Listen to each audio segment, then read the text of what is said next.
Look at that updated name. We in the Christmas spirit. Well, and then I'm trying to. I forgot I can do Instagram since Facebook's. I use a not very good term that I'd probably get banned for. So I'm going to keep to myself because I'm already on Facebook's shit list. You already in the jail already. Oh, I am in 100% jail. Bad. Let me go ahead and get it out there first, people. If my voice sounds a little crackly or anything, or you hear me doing every now and then, I got the PRI code. So, hey, your notifications are still on. Yeah, they are. Kill them. All right, give me a second. I'm about to do some learning. I thought I got them off. They're definitely still on. All right, I'm gonna just quit. What's up, everybody? Options removed from Jet Black. What's up, B's and B's? What's up? K-Man Garage. What's up? Ho. Dude, really? Is that your wow? Yeah, wow. I'll think of something better next week. That was just off the top of my head. I don't know, Diddy. Where's Chris Hall at when we need him? No, Chris Hall, no. Like I said, welcome everybody to the show. We got some cool stuff planned for y'all tonight because you know what it is? It's Christmas Tree Drags week. And raise your hand if you're headed to Christmas Tree Drags. Yes, sir. We are headed out. Also, while we're at the beginning of the show, we'll go ahead and get y'all kind of clued in with some stuff. Next Monday. Table is live next Monday instead of Tuesday. So we're Tuesday tonight, Monday next week. 6 days away. So mark your calendars, set you a reminder. Make sure you put out a fresh Mountain Dew, a fresh mellow yellow and a loaf of bread for Chris Claus. We got to talk about some bread. That's all I got to say after this weekend. I'm going to raid the stores before Christmas so I can get some because I know they usually try to pull them early. So, but next week is going to be our Christmas tree wrap up plus Dig or Die week next week because it got moved. So, but we're here. We got some PRI wrap up for you guys. We got some of the Christmas tree guys coming on. Houston Peyton. You said Vinny. Yeah, Vinny Barbone's going to be on. And then also Andrew Mikos, I believe is his last name. That's how you pronounce his last name. Okay. Don't forgive me if I'm fucking butchering that motherfucker, but so plus and Poland will be coming on because it is Christmas Little Gangsters. Which you know, I already got a sneak photo of Poland and Jimmy walking into Bradenton. Oh boy. Oh dude, I've got eyes and ears everywhere. So let me see. I'm sending it to you right now. All right. Oh, that's a little early for Merry Christmas, but Merry Christmas. Oh, I'm telling you right now, Top Bulb Tommy is going to make some more appearances on the table. Dude, all I can tell y'all is we're walking through PRI, and Tommy and Allison, I see them, they're going by, and I just do top of my lungs. Top Bulb Tommy said, stage your shit. So he is the man, Tommy. He is King Lil G until proven different. Oh my God. Did you get it yet? Oh. I got this. I thought I got him off. Good job, Chris Hole. Chris Hole. Actually, you can blame American Alex for that.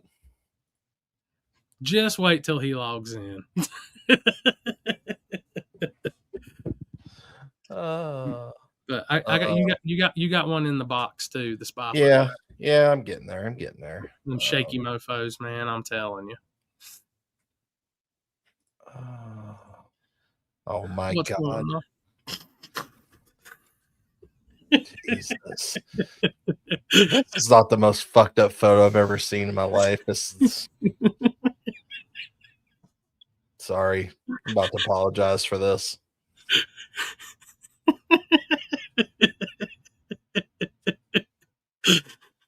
Love you, Poland. Good God. I didn't make it. I have nothing to do with it. I'm just the administrator.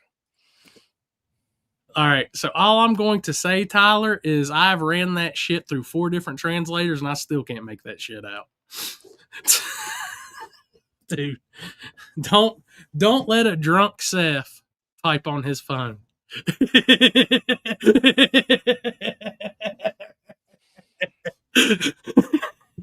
It's all going to Corey. All it was a fan submission. I'm not even that good. A fan submission, my ass. I tried to make a couple of things, but it like Piano Farms wouldn't like it wouldn't let me save everything. I made a really good one for like how I felt Thursday night at PRI, but unfortunately it didn't work. So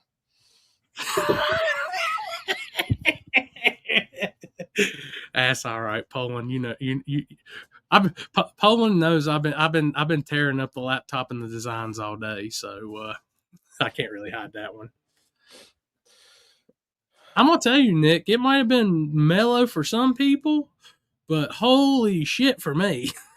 I ain't ran my ass off going back and forth to places and doing pictures and freaking talking with people as much in my life. I thought it was. I mean, honestly, I didn't like get to see like I saw maybe not even a quarter of the show.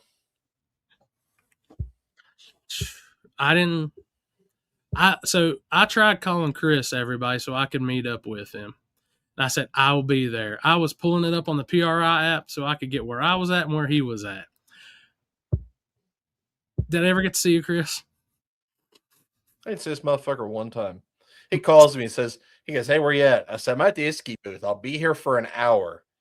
An hour? I made it there an hour and 2 minutes later. I say, "I'll be here in an hour." Yeah, goes, all right, I'm heading that way. Still didn't see him. So I said I was heading that way, and then I got flagged down at Vortec. And what felt like a 5-minute conversation turned into, damn it, the hell, I thought I turned those notifications off. Do you need help? I exited. I thought I turned them off. Just hit silence on everything. It should go through. I thought I did. Motherfucker. Okay, we'll just roll. Bread and Indy to soak the booze. Well, let's see. Friday, yes. Thursday, no. Hey, Thursday night, I was blacked out. I heard. Did you hear? Who'd you hear? I heard. Who'd you hear it from? I heard through the grapevine. Oh boy. I heard through the rumor mill. Howl at the moon. I was howling at the moon. I can tell you that.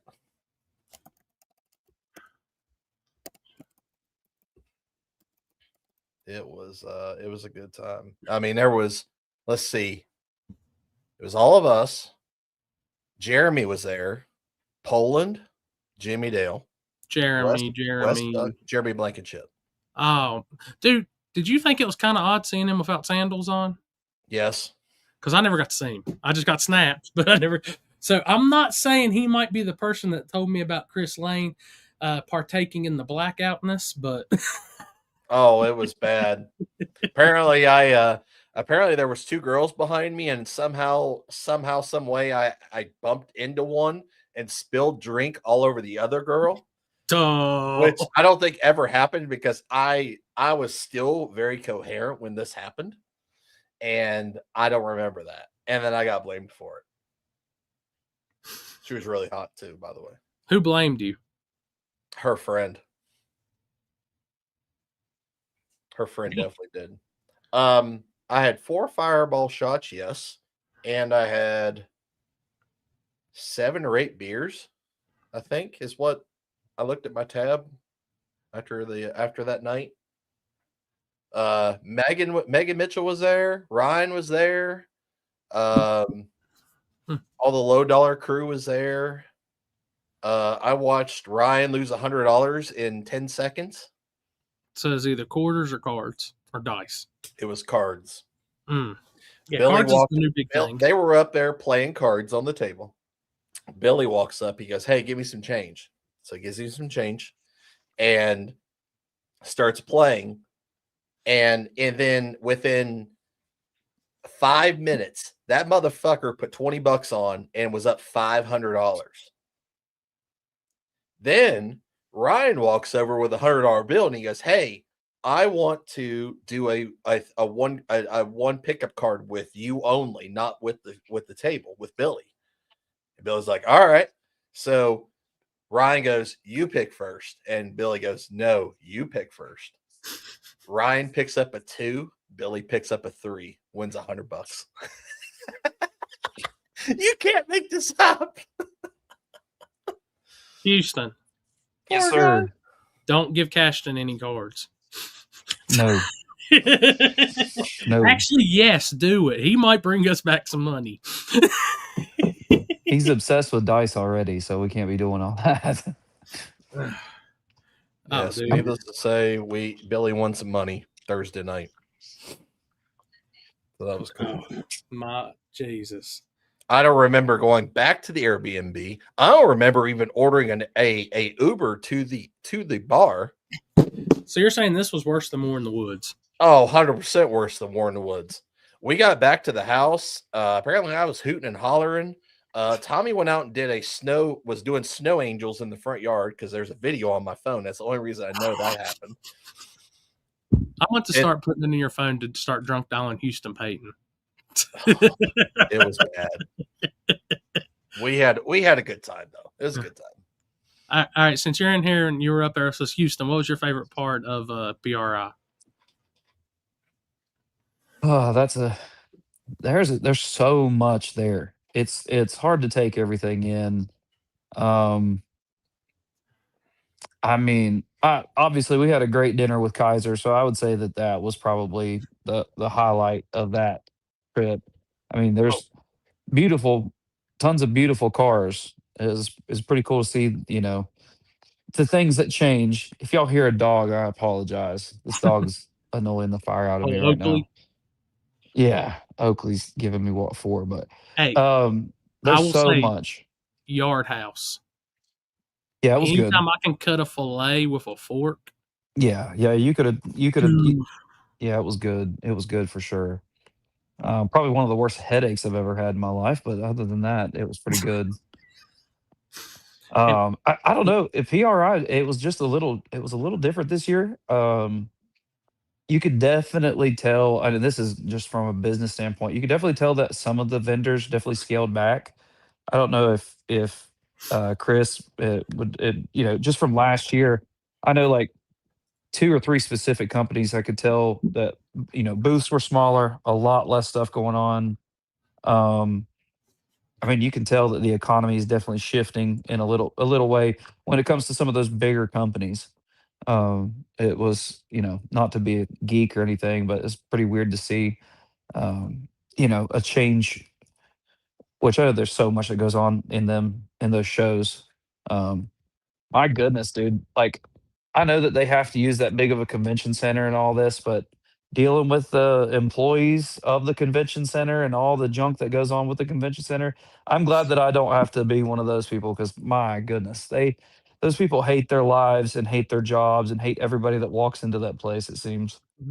Yeah, the security was a little rough. I ain't gonna lie. And I get it. I get it. Like, we're from small town America, right? We are from small town.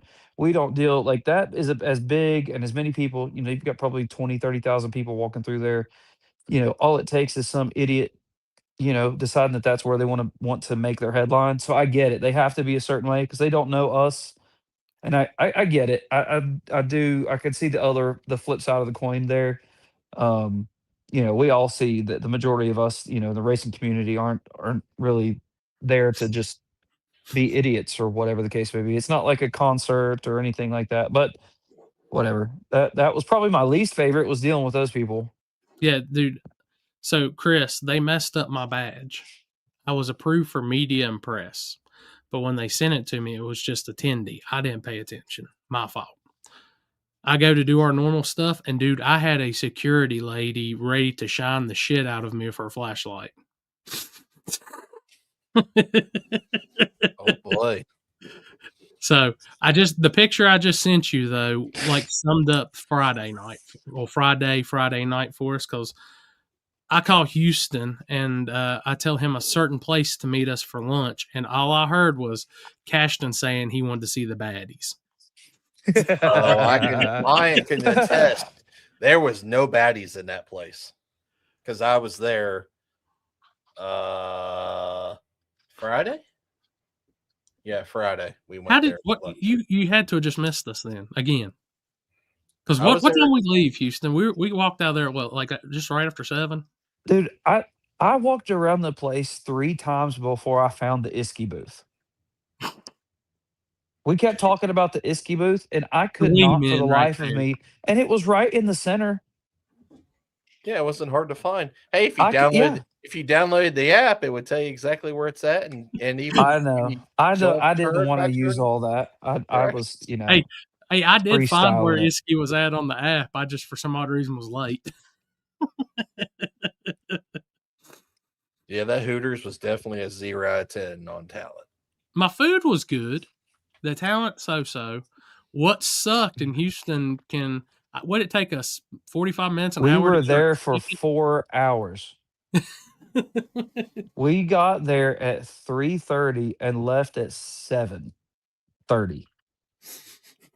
Good God. It took us an hour to get the bill paid.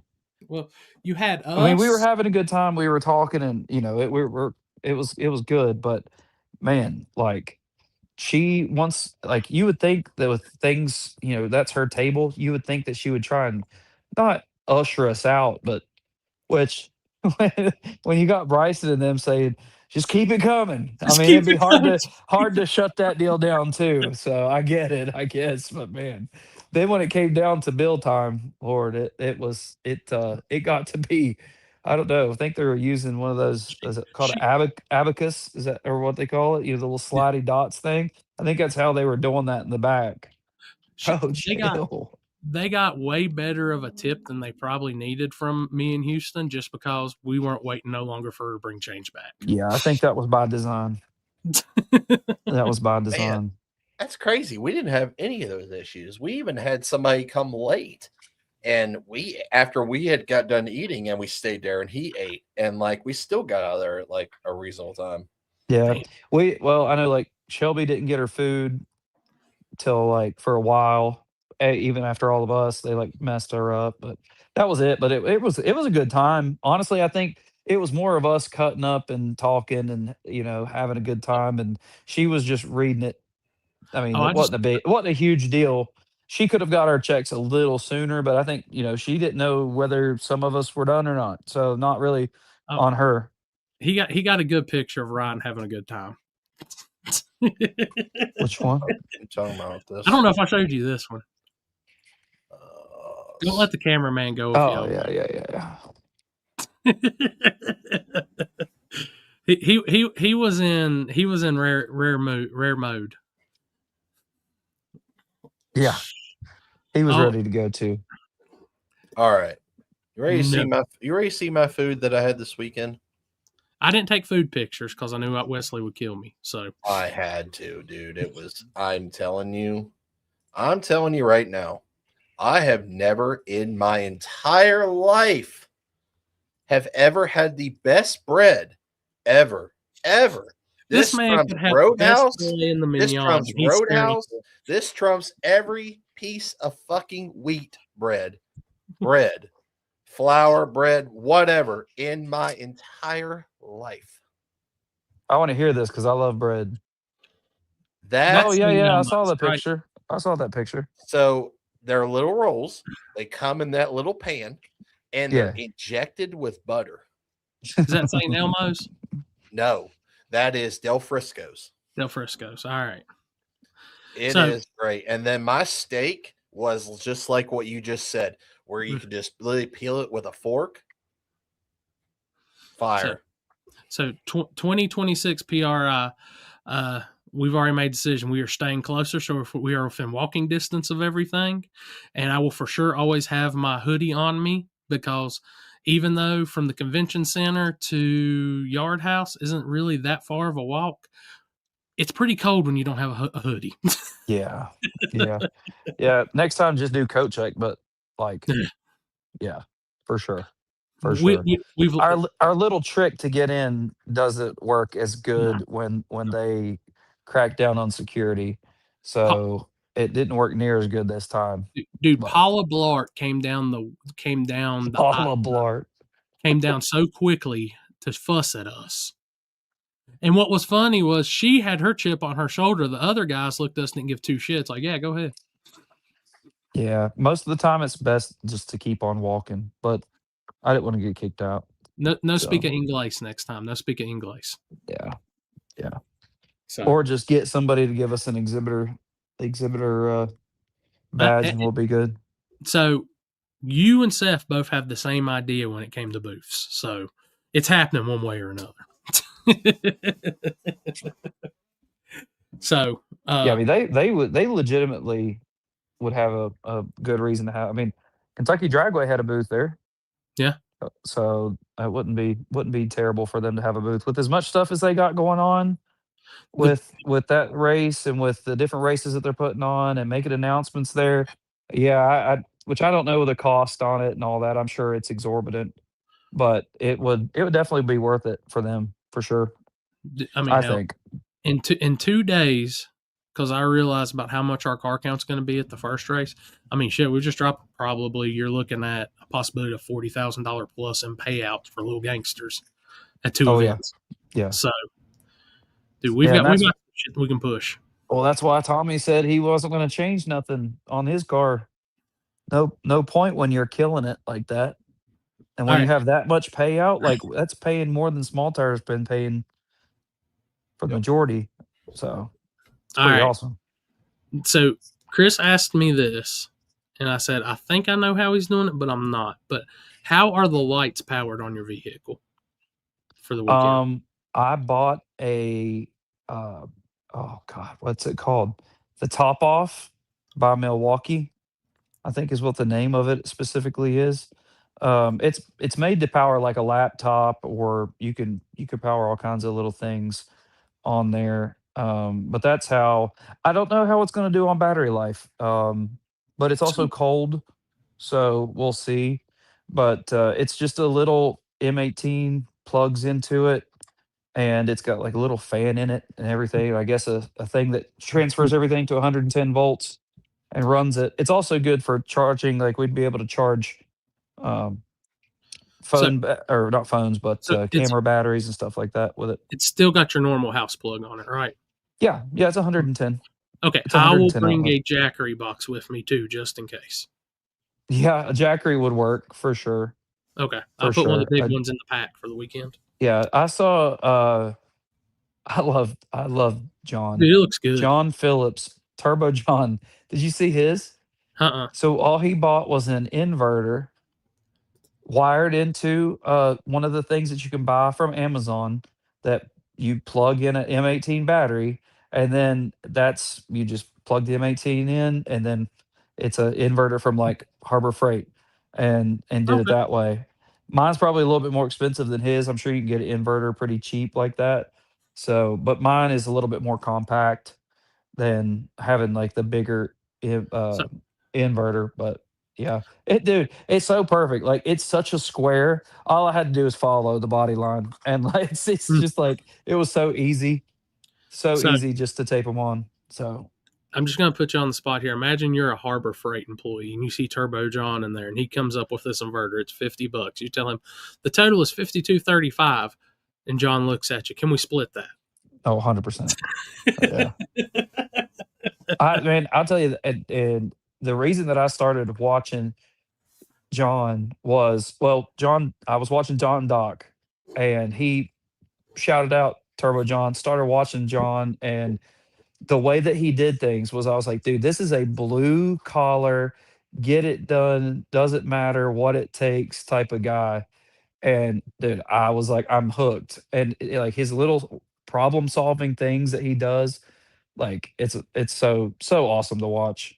So little like seeing him, his brain just works so well. I think when it comes to problem solving little things like that, where some people are like just throw money at it. John will be like, nah, I'll figure this out, figure out a way to do this without, uh, without just it being a money pit.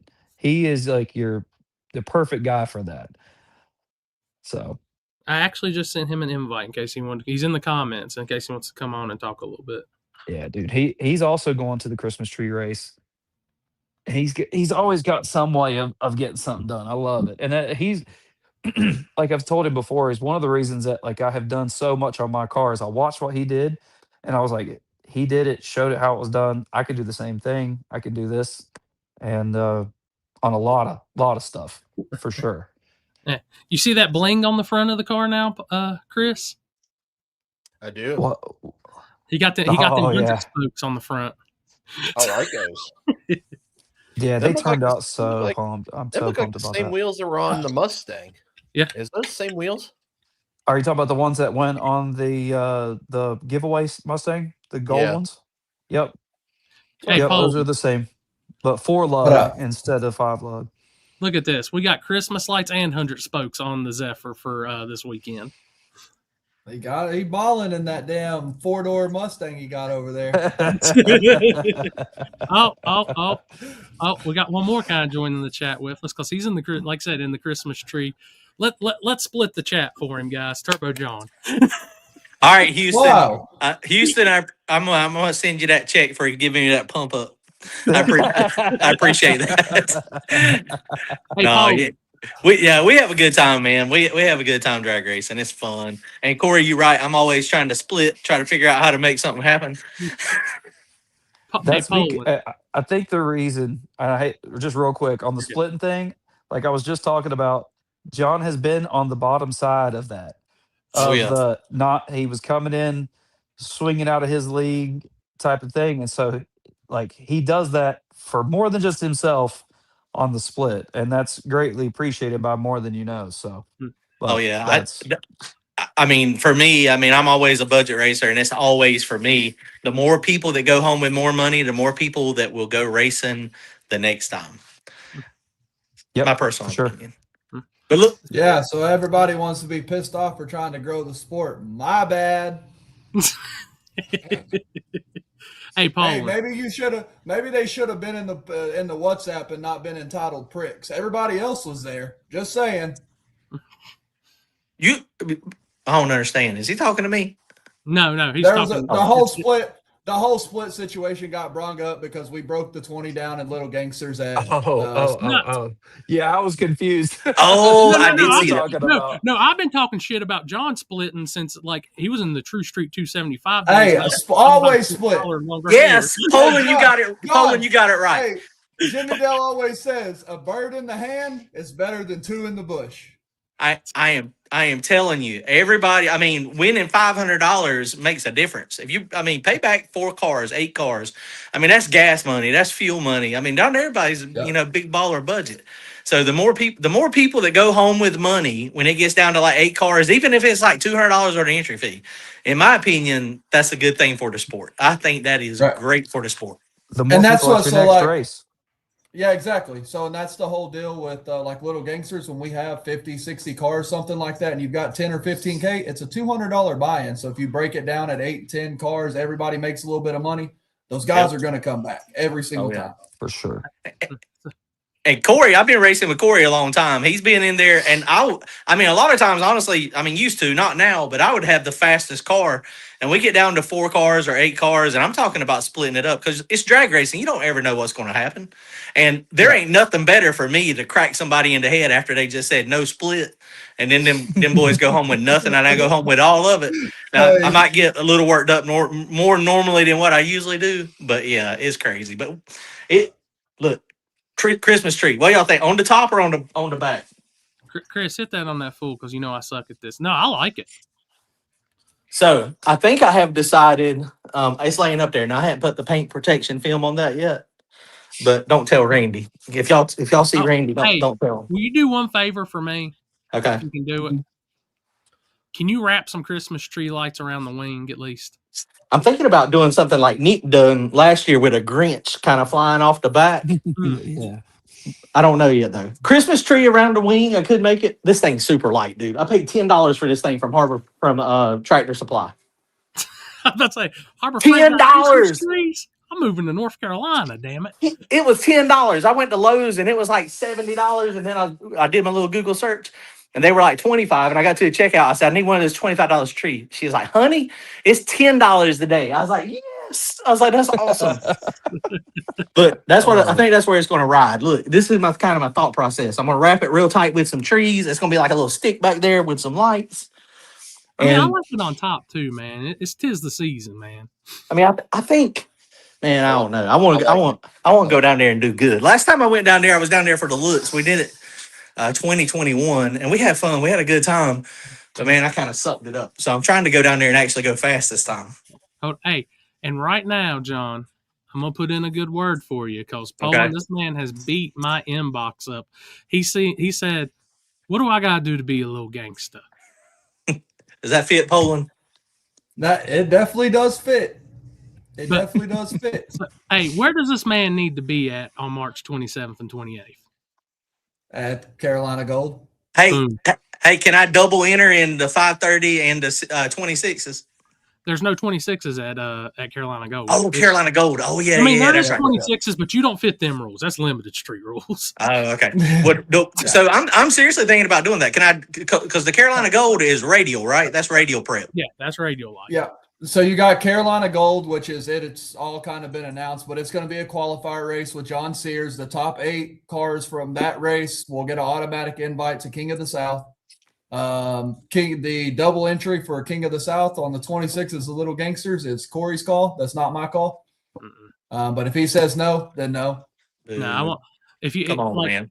The problem is, and I got talked. The problem is that every single person that we've talked to running 26s is also trying to run Little Gangsters. Yeah. That's the problem. Everybody that's going to get in for car count. And they've already in the run order. I'm just saying they're like this. They're right beside each they're going to other. be back to back. Yeah. And the way that weekend's going to work out the car count, we got to keep the program moving. So, well, and y'all do a good job doing that. I mean, y'all don't piss around and you don't drag your feet. I mean, if you call us to the lanes, you come and you run, or you don't. Hold up. People want to Yeah, know. if we allow double entries, Lyle Barnett would be in King of the South, 26s, Little Gangsters, 6-0, dirt bike, whatever else we have to offer.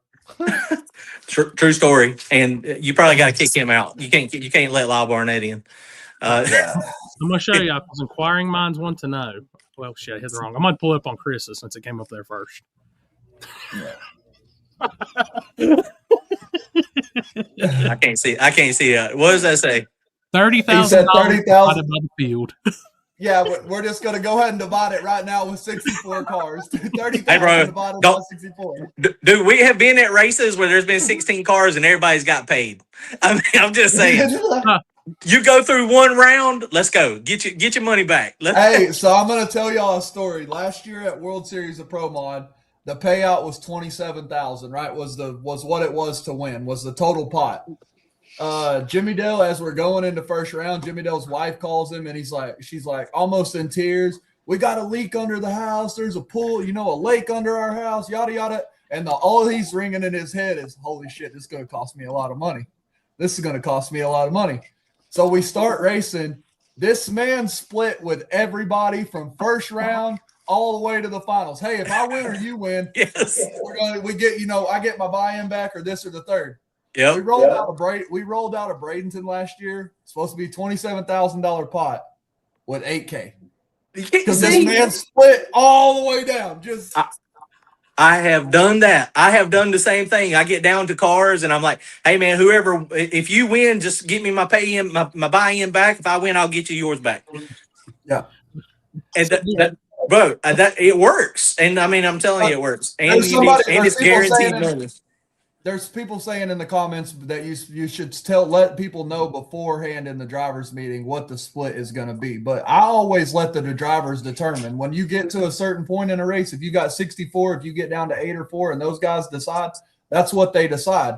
If they say no split, then they say no split. But I feel like it's up to those remaining drivers rather than setting a set number, if you will, ahead of time. Oh, so I'm going to top y'all even on this. So I walked the RPM trailer. One of y'all's got some feedback. Oh, It's got to be It's got to be Alex. He just came on. No, it ain't me. That's good now. So I make it to the RPM trailer for the first round to announce the first round matchups for King of the South last year. I get in, I do my little speech, I talk, I'm getting ready to flip the notebook out so everybody can see their matchups, and I hear in the back of the people, "We can split this right now." Didn't even have to know who it was. I just like keep on trucking. Hey, I like it. I'm down. Nobody ever has to worry about me getting in a race and me being the guy that says I don't want to split. I promise you that. I learned my lesson a long time ago when I used to win a lot. And my wife, she was like, "Why you split all the time?" I was like, "Cause you never can tell." And I was like, "Well, I'll tell you what." I was like, "I won't ask." I was like, "If he asks, we'll split, but I won't ask him." And he didn't ask, and I went out there and freaking spun the tires. Went home with nothing. She didn't ever complain about it anymore. That was one time. I mean, we did that shit in Bowling Green, Kentucky at the small tire, the $100,000 small tire race. Rolled off in the finals against the GOAT, and Jimmy Dale asked me, he said, "Do we talk about a split?" I said, "Man, if he don't say nothing, we're not saying nothing." Knocked the tire off right on the start line. Right. So what I've gathered already, and just so y'all know, I'm just picking on John. If I didn't pick on John for this, I wouldn't like him. Oh yeah. So when it comes down to splitting, there's actually more awkward conversations and more awkward stares than conversations. What I've always told people is that I like when you get down to that, I like the aspect you can tell who's there for the love of the sport and who's there for money. At the end of the day, you can really tell. You can tell people's true intentions when you really get into a split situation. You can tell people, like, some guys are cool. If Turbo John has $500 in a weekend and he can go home break even, and then he didn't lose no money and he had a good time, he's cool with that. There's some guys that they would absolutely, that's a win. You know what I mean? There's some guys that would absolutely lose their mind if that was the case. So you can tell the demeanor. Go ahead. I'm just going to let all the folks know that you're in Little Gangsters this weekend. Once we get into that Final Four, Final Two, and Houston, Peyton's right there, he may not split as much because I sent him the for sale ad for Tyler Loman's car, and we need to pick, or Loman's car, and we need to pick that up. Which car's he selling? The new Edge. Damn, that car's clean.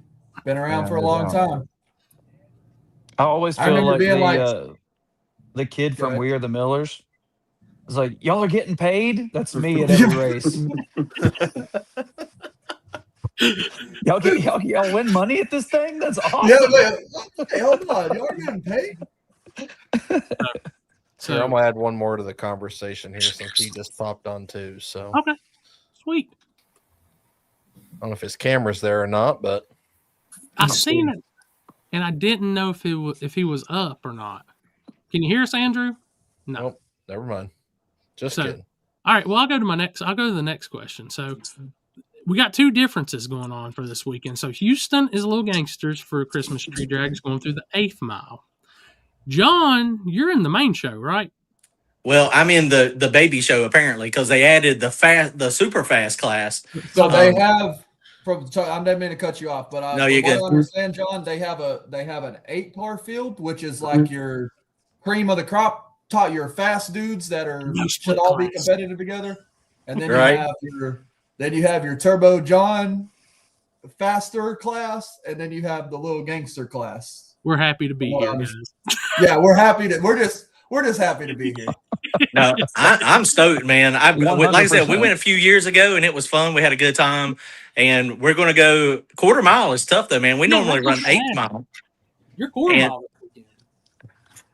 I've got some plans. I know I just saw Ryan post that he's putting a 3.0 gear in his car. He's planning on running 240 miles an hour, apparently. So So hopefully I don't get lined up beside Ryan. How many scuba tanks will it take to make it down the quarter mile? I know, right? Hopefully it can make it. But that's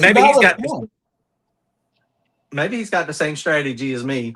I'm planning to go really, really, really hard to the 1/8 of a mile.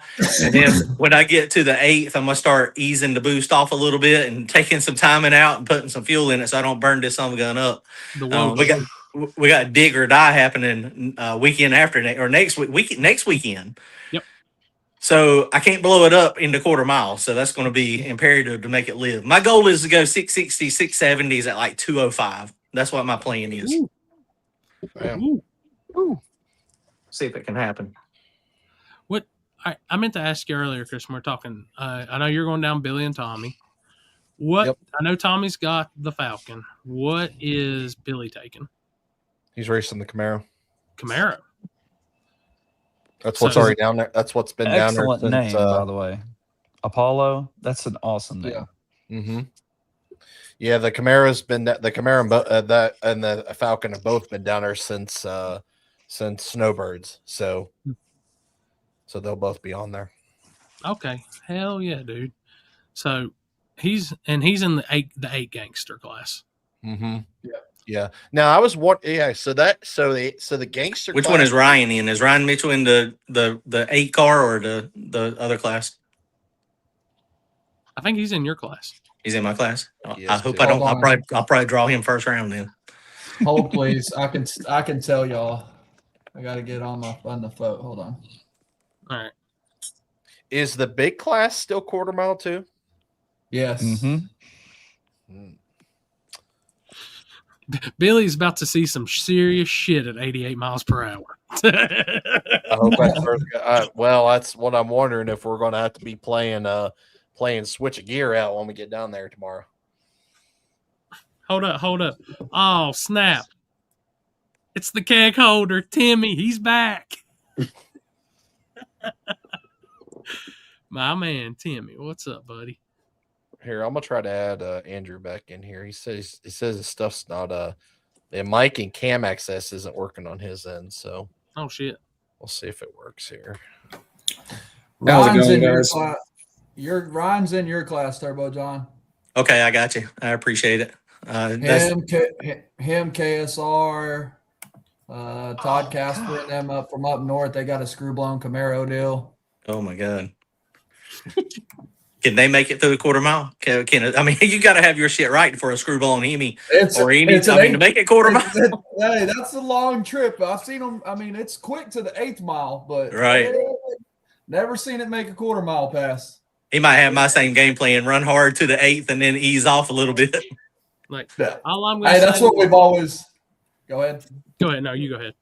We have always done that at Texas 2K. We always enter like the street racer class at Texas 2K. Don't change the gear or anything and just go as fast as humanly possible to the 8th and shut the nitrous off and pull a bunch of timing out of it.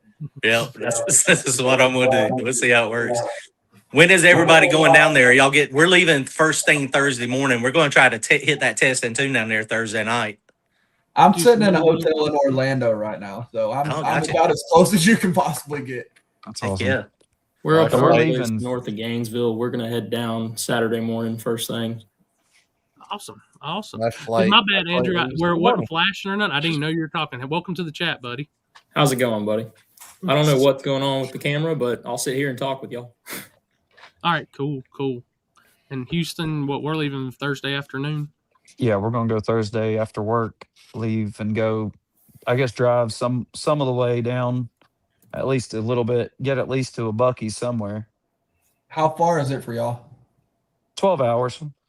It's not bad. No, it's not bad. Dude, let me tell you how much this guy likes me. He sends me a message. I'm like, yeah, I'm riding with you to PRI. He was like, here we go. Here we go. Let me tell y'all something. This man pulls up in that platinum F450. He had to get a white one, though. I got this guy talking to a white truck somehow. Dude, I hit that heated seat and that massage seat all the way to PRI. I didn't give a damn about nothing. We're gonna be riding up in a 2000 F350 that feels like it's got buggy springs on the back. I mean, now this is the downside because we did have some buggy spring moments coming out of West Virginia into Ohio and vice versa. Yeah. The front end is definitely rated for towing. That's for sure. The gangsters in the building. They coming out of the woodworks. I got too. all right, guys, I'm gonna jump off of here real fast. I got to finish getting this thing prepped. What little bit I got to do. We'll see y'all down there. Y'all drive careful, guys. All right, We'll buddy. see you later, buddy. All right, later. All I got to say is because the comment you brought up, even though I am a Zoomy man, big props to Taylor Strange for keeping Bullhorns alive. Keeping the bull. Hey, and he just ordered another set that they're gangster. Like we should have like 8-foot flames coming out of that Beretta here pretty quick. So all I'm gonna say, Alex, is you better be ready for maybe a certain race because if that man makes the cut, he's gonna be lighting up all of the track. Caleb Watson, you may have won Carolina Gold last year. Go back and do it this year. Top 8, get an invite, bud. Hey, I'm curious about something. And I don't know if this has been said or not. And if y'all can't say or whatever, I don't know. How many people, what's the word, registered or entered or attempted to enter for this race for the Christmas tree Little Gangsters? Do you have that? Do you have that number? Over 120. That's sick. I mean, that's Dude, pretty crazy. So me and Jimmy Dale were like, yeah, we'll take care of it next week. Yeah, we'll take care of it then. And then when I opened it, when we started driving to Florida for Snowbirds, that was like we had 2 days or whatever of driving. And we're picking, like, as soon as I opened it, there was 126 or something invites or something like that. And Jimmy Dale had just made another post and was like, here's your last chance to register or what. Like, we probably had 140 plus. It was wild.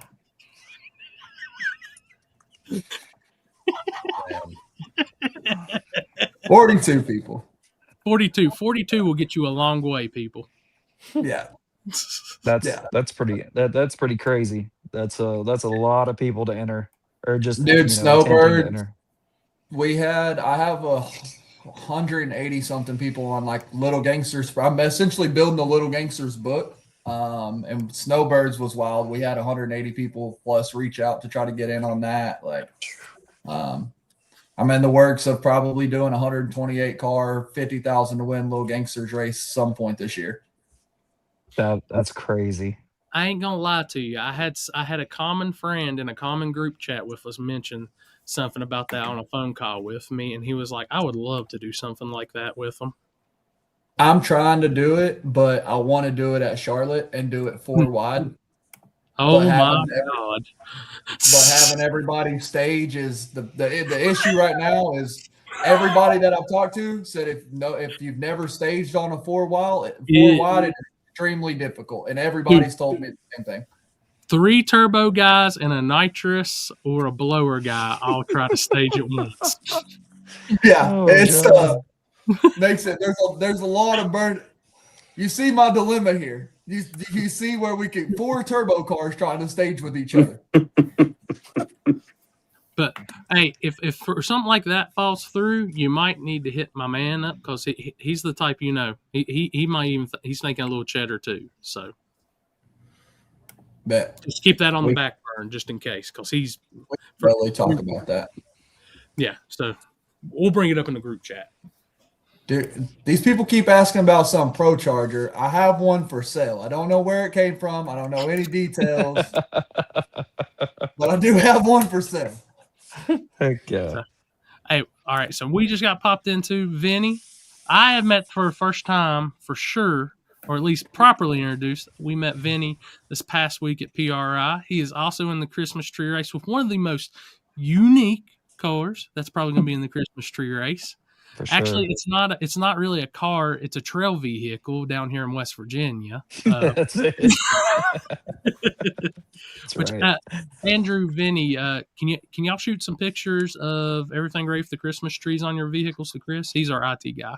I actually Yeah, already shot have one over to have Chris. mics already. If you're good with me to share it. Yeah, man, go right ahead. All right. Vinny, you got one? Did you send one to Chris?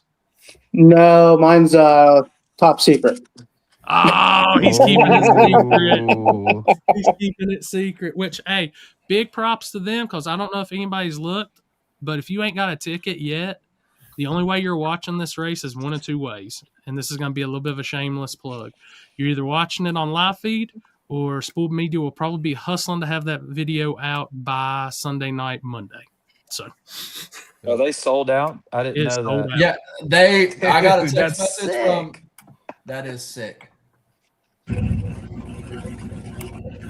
Ooh. Which class are you in, Andrew? I'm in the 32 car quarter mile shootout.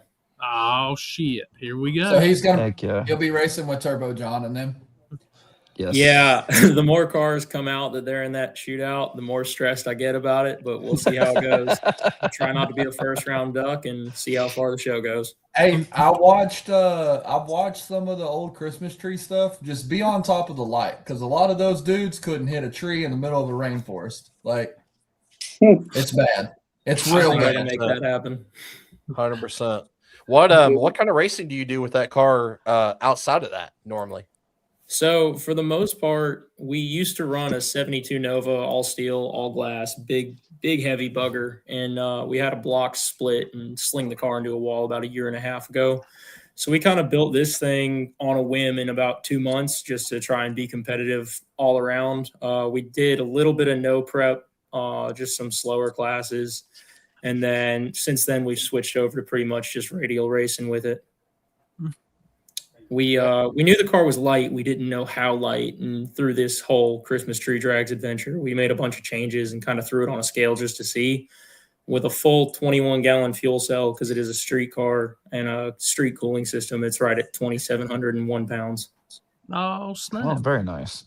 58% on the nose. So we'll definitely see what we can do with it. What's the setup on it?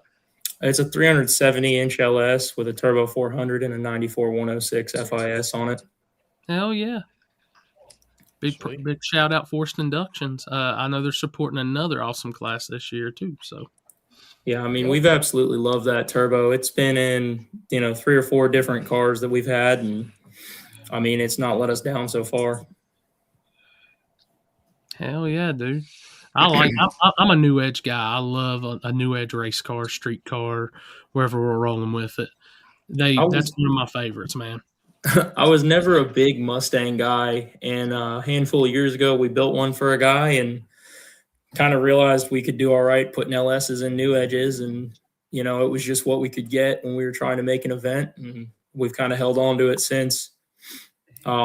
One of the big complaints everyone gives on street car classes is that it's back aft. It's not. It's got a full frame rail back there. It's just nice and low.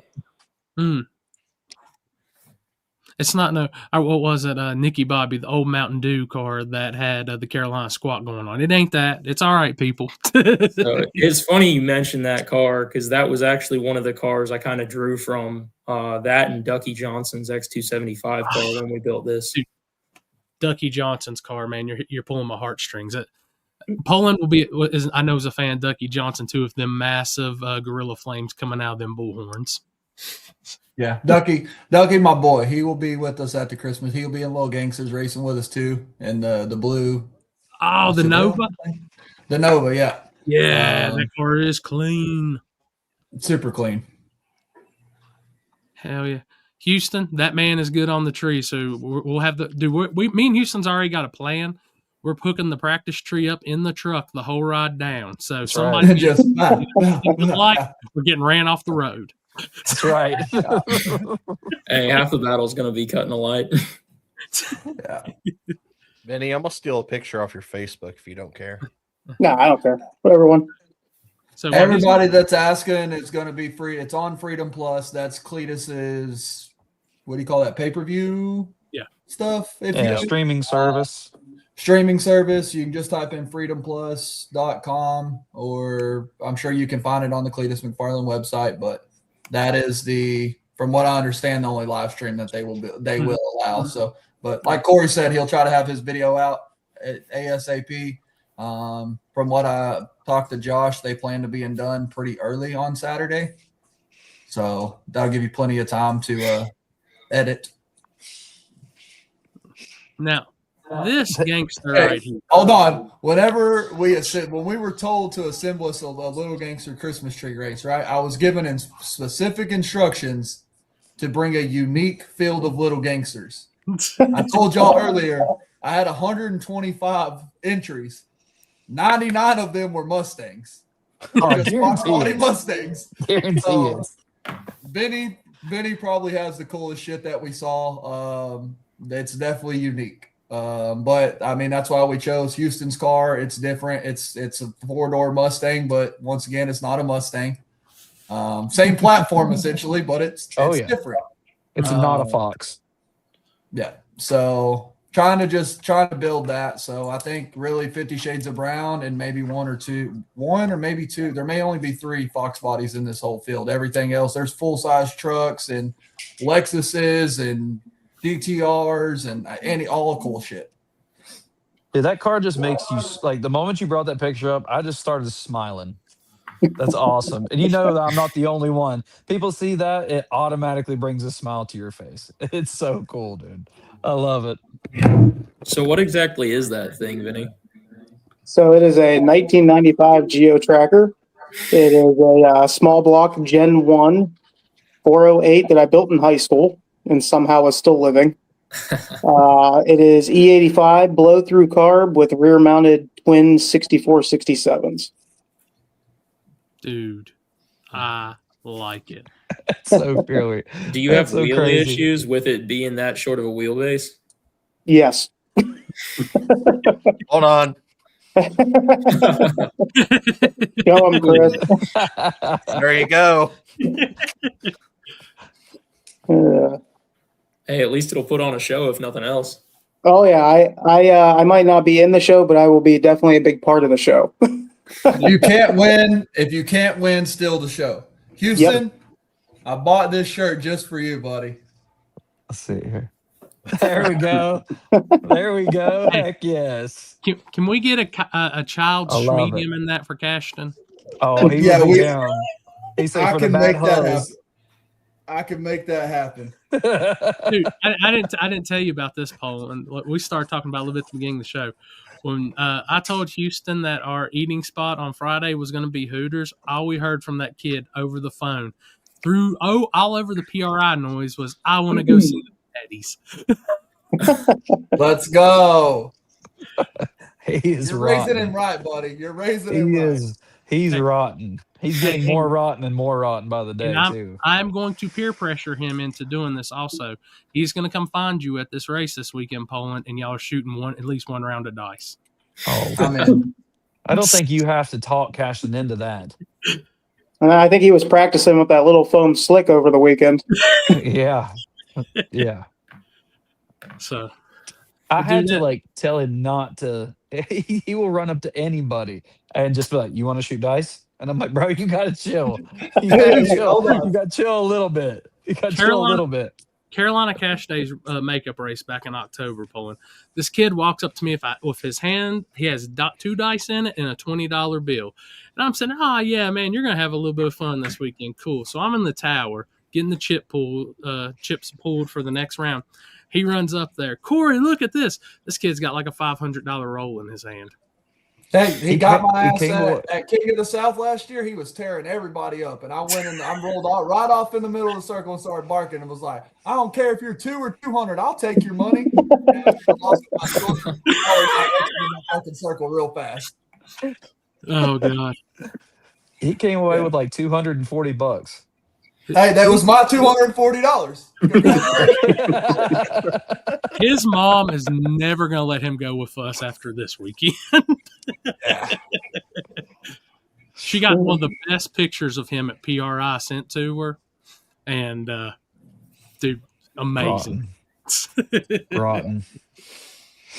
No, So- JT Hudson put pictures up this morning. I think it was this morning of at PRI, and it's like us gambling in the Fuel Factory booth, and then us at the Quick Performance booth, and us in the bar. Like, I didn't realize that the IRS was chasing me around PRI. Dude, the DI booth. Every time I see you were eating. Yeah, that does happen quite a bit. Dude, that's dude. I mean, PRI was a vibe, but I think this weekend I've never been to Bradenton, so this is first time for me. I'm looking forward to one. So it's a complete polar opposite, literally, of this past weekend because it's going to be 70s and sunny, 80s and sunny. Oh, either way, it sounds way better than that. What was it? Teens and 20s at Indianapolis Friday. It's still Saturday was brutal. Saturday leaving was fucking terrible. Hey, so we go to dinner Saturday night, right? Me and Tom go out of the West End through the convention center over to whatever, Tony's or wherever we're eating at. We eat. We go to come back. We make it almost all the way to the door of the hotel, and it's locked. So we hit the security button. They're like, oh, it locks at 11 to the convention centers, blah, blah, blah, blah. Dog, I had to roll like 300 foot in that bullshit, and it gave me freezer burn all down the inside of my fucking hands. Like, it's finally healed, but it was brutal. I couldn't grip anything for 2 days. See, I know all y'all northern boys are looking forward to the sun and the heat down here, but I live up in North Florida, and every single morning for the last week it's been low 30s. So don't count your blessings yet. God. It might still be that way this weekend. Hey, it was -7 yesterday. Yeah, it was. Fuck that. So 30 sounds great right now. Yeah, it's 32 outside right now, and I'll go outside in a t-shirt right now. It feels amazing. If that's a good enough escape for you, then by all means. Yeah, you'll know all of us because we'll be the ones in shorts. If y'all haven't learned by now that me and Jimmy Dale are freaking fair weather racers, when it gets cold, our ass goes to the Winter Series in Florida. When it gets hot, we're up there with all of y'all up north. Yeah, for sure. We got that 65 to 85 range is what we're looking for. But oh man, my mind went blank. But no, going back to that. Hey, so at 7 a.m. when me and Houston pulled out of the hotel, we didn't see him. I knew. He asked me what time he wanted to leave. I was like, let's just roll out the same time we've been doing every morning. Let's just get on back home. I had a bunch of stuff to get ready for this race. I was like, let's go. Little did we know that we were just like right on the edge and just it was following behind us. We didn't realize it. I'm glad we didn't try to sleep in or do anything like that because it looked like it got absolutely just decimated. Dude, you know why the winter storm hit on Saturday? No shit. Alex finally showed up. That's what it was. It was fine on Thursday and Friday. That damn guy brought that bullshit with him. My bad. He's so icy. He's so icy. You know how hard it was for them to deliver Chris's bread on Saturday through the ice and the snow? They wouldn't know I was at home. Yeah, he left. Oh, you left. Oh, I left Saturday morning, and I actually probably should have stayed because I ended up fucking spinning out and curved one of my fucking nice wheels on my fucking Q5. So now I'm pissed. You know whose fault that was? Mine. Nope. What size wheel is on? No, it wasn't my fault because I told him he should have stayed. Oh, maybe it was his fault, but he tried to clean it up. Yeah, fucking Sunday. I should have stayed because one, I didn't have a place to stay because we were all leaving anyway. Two, I had an Airbnb. That's fine. Well, you didn't invite me, so fuck you. No. Two, I got St. Elmo's reservations given to me, and we would have went and ate at St. Elmo's that night. And okay, I have a question. Have any of y'all's ate at Tony's in Indy? Tony's of Indianapolis. No. It shits all over St. Elmo's. St. Elmo's is McDonald's compared to that place. Is that where Jimmy Dale and them ate Friday night? Happy and TSR and all. Yes. I tried Varner's steak, and I tried somebody's fish, and I'm telling you right now, that was the best steak I have ever had in my entire life. Hey, it is. It's not. This is not a bash. Everybody talks about St. It may be a little bit of a bash, but everybody talks about how good St. Elmo's is. Go to Tony's of Indianapolis. It's expensive, but it is fucking amazing. It's unreal. It's awesome. No shortage of good Dude, food up there. Oh my God. 4.5 out of 5. I'm gonna say, dude, the Yard House is really good. They just got to turn the DJ down about 20 numbers. I had was it rough. in Vegas, and I really wasn't that impressed. Really? So the one in Bradenton, that's where we eat for like all the Winter Series stuff after the races and whatnot. We eat at Yard House, and the one here or the one in Bradenton is actually pretty good. Yeah, ours was pretty good. I was actually surprised at how, because I guess it was happy hour, how cheap it was. I was Dude. actually surprised. Dude, Houston because was the- eating calamari, turning his pinky up with his drink, all kinds of stuff, man. Nah. What is that? That's their bread, apparently. Oh, hey, the bread is like fresh baked, Chris. I forgot you was a bread man, dog. It's Hey, hey. What Houston. I told that waitress, I said, y'all keep the tea. I'm just here for the bread. Hey, Houston, at some point we have to stop this on the way down. We got to stop somewhere, whether they've got it at Buc-ee's or somewhere. We have to pick up a loaf of bread for Chris. There we go. Please and thanks. That's what I live on. That's A what I loaf live of on. bread and a 2 liter of Melly Yellow. That's what I'll be living on this whole week, this coming weekend coming up. My sister lives in Jacksonville. I'll tell her to make some sourdough for our way down. Bring it to you. Like Can't You guarantee just that. became but- Stripper Glitter's customer of the month. We're trading loaves for jugs. You heard me? Chris There we go. Chris single-handedly keeps Miss Baird's in business. Hey, I'll bring y'all whatever kind of bread you want for a couple jugs of stripper glitter. Gosh, dang, Chris, And- listen to Uh-oh. this. We And- got some negotiations going on right now. Benny, what you got here for a jug of stripper glitter? You got a loaf of bread ready for him? Chris, you need some White House donuts? Wait, what? White House donuts? Never heard of it. Never heard of it. What? You went to Quaker how many years and you never had White House donuts? Hey, Oh. I don't make any further than Quaker. First off. White House is like a mile down the road. Oh, really? Oh, Yeah. never heard of They're like world known. I'll get 2 dozen and bring them down for everybody. I'm like a shit. big Krispy Kreme guy, so it's death row over here on Krispy Kreme. Dude, Krispy dude, Kreme, that's rough. They're like So- most known for their blueberry donuts. So I'll get 12 blueberry and then I'll get 12 randoms and bring them all down for you guys. It sounds oh amazing. shit! Here we go. Hey, Alex, are you coming this weekend? Wah, wah, wah. I don't have boys. Let me tell you something. I am slick out of vacation time. I have no vacation time left. That's why I took a point for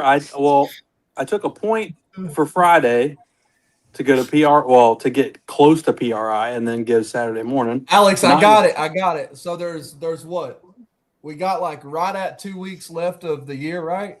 You just tell them, hey, I'm putting in my 2 weeks notice, and then you show back up after Christmas. Ha! I'm just Oh kidding. my I god, was- Jesus! that is more. That's Damn! worse than what I said. Lord! That is man. You can't be mad at what I sent earlier and then see that. Oh, yeah. Ain't nobody gonna show who did it though. I'll give you one guess. His name starts with mine. Oh, I know. You ain't gotta say. He's about the only person here for fan submissions that we here have. His last name starts with an H and has 2 L's in it. Oh, yeah. The guy that's as shorter than me when I sit down, of course. Is the one God. So, hey, look up when you talk to me, Frodo.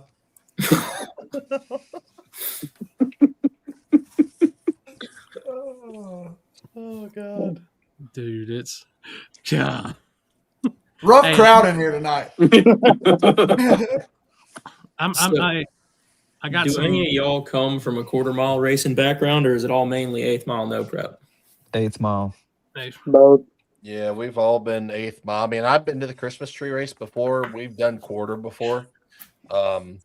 But that was the only other quarter mile. I've been to World Cup before, which I love quarter mile, especially like World Cup stuff.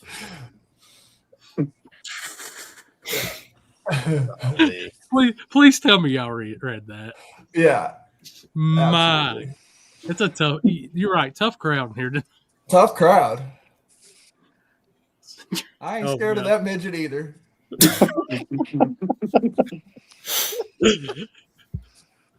Michael Poland just said anybody under 5'5" can get the business. Essentially.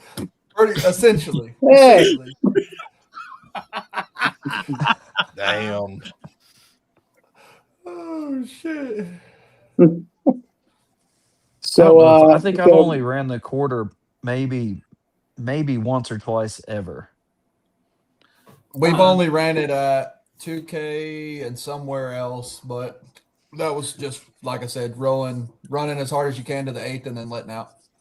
That was in my stock 91 Fox body and then a stock neon SRT4. You took mine at Mopars at the Rock. You drove it too. Oh, did I take it to the quarter though? Yeah, we took it through the quarter. Oh my gosh, I That's do 50 remember trim that days. slightly. And then, Yeah. hey, you took it through the It won quarter. a 10 something, didn't it? Am Yeah, I and the you- only person to go a 10 in that car? I've been a 10 in it. Okay, all right. I was just wondering. Different transmission though. Okay, all right. I was the only stick shift 10-second in that car then. Yeah. Okay. I remember this now. Okay. I took the Coyote through the quarter too. Did you not take yours yet? Nope. Never been. No. I haven't been. I probably literally haven't been down the quarter since that Mopars with the Rock. Excuse us, people. By the way, Houston's got like 27 race cars, so we got to go No. back. Negative. I mostly do drag and drive, so I'm used to the quarter mile stuff. The thing about the only time we've done 8th mile is down at Immokalee for a couple of shootouts and then testing occasionally. Hold on. So what do you run with the car? What do you run with that car in the quarter stuff? So as far as quarter mile, we have actually less than 20 passes on that car since we put it together. Gotcha. We made about 10 with a stock bottom N53, which is when we were racing 8th mile down at Immokalee, and then swapped combinations out to the 370. First event with that was Streetcar Takeover, and we had some issues with the wastegates. Ended up going 855 at 162 last round of qualifying, and then broke out on our own qualifying time because we were #1 qualifier. And then since then, we haven't really managed to do a whole lot of racing the rest of the year. We've been busy with the business, so we've made a whole bunch of changes to the car, and we're hoping we're probably going to swing for about a 760 off the trailer. Gotcha. So we'll see where it lands and see what changes we got to make. Hey, so I got another thing since a lot of y'all do that stuff. Have you, though? I know one person in this room has done it. Did a drag and drive in the most janky Datsun ever conceived by man with a turbo hanging out the hood and brakes probably every single time it shifts from 1 to 2. Small block Ford though. Let's go. It wasn't as bad as it looked. I will assure you of that. No, did we break? No. Did you break a rear end every time we let go of the clutch? Absolutely, that did happen. When I looked at that car on Street Meet and then knew you had to ride in it, I was like, so I know 5 days of that guy's life he wishes he never had to live. It was brutal. On the hot days with that transmission tunnel situation there, it got really hot, and on the cold nights, it was cold. But which is worse though, the Rotson or the Fairmont to Bradenton? Oh my! The Fairmont. The Fairmont, without a doubt. The Rotson would cruise at a cool 2,000 RPMs. The Fairmont, it ain't got no overdrive. So you're just at like 3,400 RPM fucking, wow, no heater, no AC. Like, it was brutal, dog. The first night wasn't bad because me and Jimmy Dale were just going, yeah, we're fucking idiots. This was stupid. Kind of like laughing it off. Then the next day, the weather's nice, and we just have this like 8-hour drive through Florida, and it was miserable. I was miserable the whole time. Dude, I'm telling you, Traffic sucks down there too. I just shook my head. I was like, yeah. And then we went through the worst road. You know, you go through Louisiana and Mississippi, which has the worst roads on the planet, and you're in a Fairmont with all tubular parts in the front end and individual coilovers on all four corners. So it's just like just shit bouncing everywhere. Take note of this conversation, Houston Peyton. Take note. Oh, I know. I know. It's not comfortable. It's Hey. not a comfortable situation. Put factory shocks and shit on the front at least. It is brutal with the coilovers all the way around. Our Nova we used to run, we drove that thing everywhere. We had thousands of miles on that car, but we had a stock style front end. It was trick springs, tubular arms, and 90-10 Lakewoods. God forbid you try and pass someone in that car. It was the sketchiest thing you'd ever do. One of our Just videos sway on back and YouTube forth. that gets all kinds of comments, some good, some bad, most of them bad. You'll see in someone's mirror, the car goes to pass them, it extends the front end, kicks the tire, and just goes sideways. All right, Vinny, I know you got some. You said you do drag and drive. You got a good traveling story in the tracker. Oh yeah. See, I think I've done 8 of them, all in the tracker except one. Right after we did the front mount twin turbo setup back in 2017, we were driving down the road. It was so foggy out you couldn't see in front of you at all. And out of nowhere, we lost in the entire power to the car. We were literally out with flashlights, anything we could find, because we almost had like 7 cars wrecking to the back of us. And if you've ever watched a lot of the drag and drives, there's the one guy that has the older C10 that's orange and white with the diesel in it. Yeah. He actually had to damn near tow us all the way to the next exit just to get off the highway. Holy shit! Yeah, it was rough, but yeah. Sorry. Good. Well, just one thing I was going to say. I think Alex is the only one down here that's not participated in a drag and drive. So, Chris, I know you've been on. Houston, Poland, Andrew, Vinny. Tell me I'm wrong when I say this, because I don't think you can. That community in the drag and drive world is one of the best there is. Oh, Oh, 120%.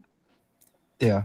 I will I mean- say I used to be the first one that'd be like, that shit's stupid. Why would you put yourself through that? Why would you like it? That's dumb. That's a weak, like, no, absolutely not. But then after I experience it, there's not a better, like, that's the only reason we're going back is because of the community. Like, Right. hands down. It's not about the racing. It's not about the time or all that shit's irrelevant at the end of the day. It's about the people that you meet along the way. For sure. Sick Week 100%. passes right by us. So we always tend to keep a couple short blocks in stock just in case anyone needs them. A couple of years ago, we actually ended up loaning a motor out to Matt Lampier with the Turtle Miata to finish the week out. Mm. So we always keep 2 or 3 short blocks. Just shameless plug. If anyone ends up needing to borrow one, we got them.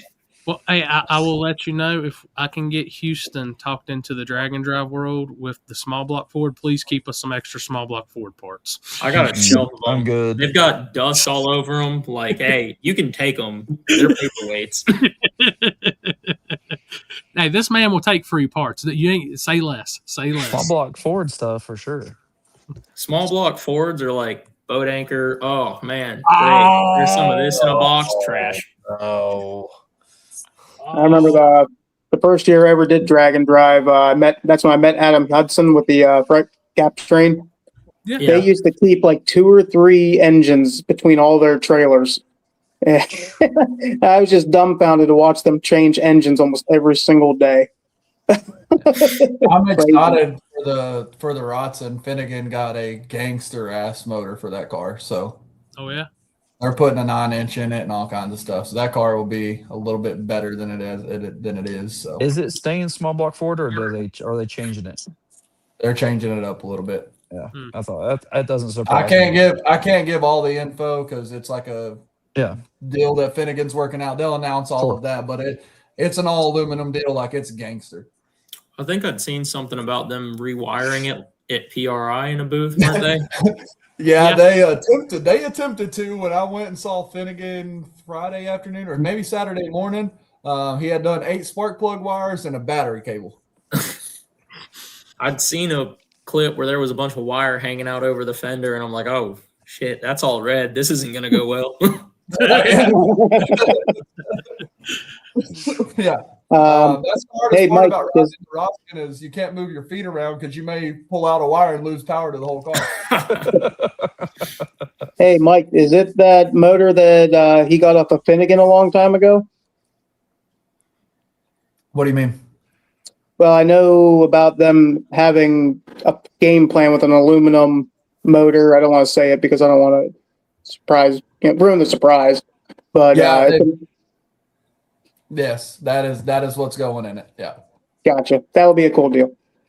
Yeah. Oh god, fan submission coming in hot, and this is definitely not from me. I have one too, but it is definitely going to take us off the beaten path. This one is a great one because I know the movie it's from, and as soon as y'all zoom in and see it, you will know the movie it's from. And I'm just Jesus, take the wheel. I'm just letting y'all know if y'all keep going on me, I will full blow go kill Tony on everybody on this fucking podcast. It ain't from me. I didn't do this one. I'm just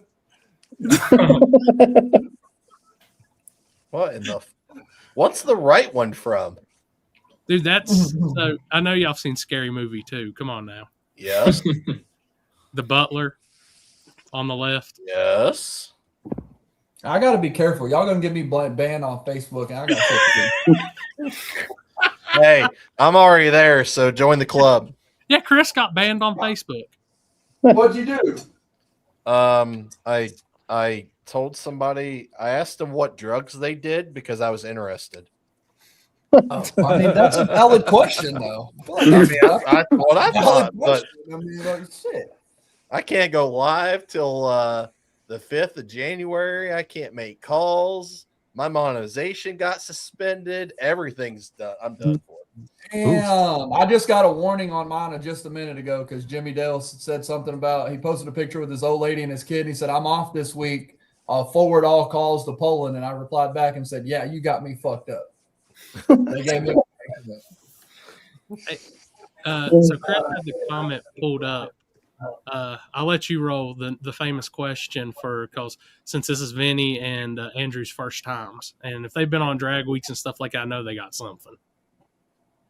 Yeah. What's your hotel stories? Yeah, craziest story. Oh, it'd probably have to deal with the Australians. Every year, man, the Australians they party way harder than any of the Americans. I'll tell you that. And I notice I've seen a lot of them in the buff at 4 or 5 a.m. coming into the hotels. Dude, when we did Ice Cream Cruise and they had all the Australians there for the burnout pad, dude, alcohol and Australians don't go because, of course, they're like, no, you can't drive. You can't do a burnout. You've been drinking. So they just go get in their car and put it on the Rebel. They're in the park. It's, bro, those dudes are wild. Yeah, they're wild. All right, Andrew, come on. We got to hear yours. Don't have anything too crazy. Honestly, a lot of it was there were a couple times where we just pretty much acted like the hotels were a roaming car show. We just walk around, look at all the cars, see all the cool shit, meet a lot of cool people. There was a fair amount of alcohol involved. It's one of the best parts about Drag and Drive. Yeah, we were going to this one hotel in Gainesville about 3 years ago after we left a bar, and a friend of mine was driving and saw a car I wanted to go look at just because I was curious about the way it was sitting, the trailer setup and all that. So we were sitting at a stoplight, stepped out of the car, walked right across the intersection, walked right up to the car, and was looking at it in the parking lot. I lost my child safety lock privileges after that one. No, God. Dang, no bad hotel stories. So none of you guys like walked into a hotel and it's dark and you didn't just step on like a loaded condom that was just laying in the floor? God. No, I can't say I've done that. Mike is not coming on the show now tonight. That must be a Canadian thing, dude. I don't think any story is ever going to trump that story. We got cussed out, and I believe it was Alabama. Don't get me lying where we were, but it was me, Finnegan, Joe, Jimmy Dale, Rich Guido, somebody else. But we were trying to figure out the two-step on the Rotson to make it shoot giant flames out of it. Oh, dog. I'm talking about like 11:30 at night, and the Rotson just repeatedly getting put on a two-step. And then when the flames came out, yeah, they were pissed. We got the cops called. We actually got the cops called. They showed up, told us to chill out. We made it shoot flames. Made a whole bunch of ruckus at the hotel. Then me and Jimmy Dale drove across the street to our hotel and then watched the cops invade that hotel again and get on to everybody. A lot of people haven't realized the Dragon Drive every night is an after party. Oh, They're all at the same hotel. Everybody's at the same hotels. So I mean, last year during Sick Week, they had a checkpoint at a brewery up near Lake City. And they had live music. They had, bar carts. It was a party. And then everyone walk across the street, hop in their car, and keep on driving.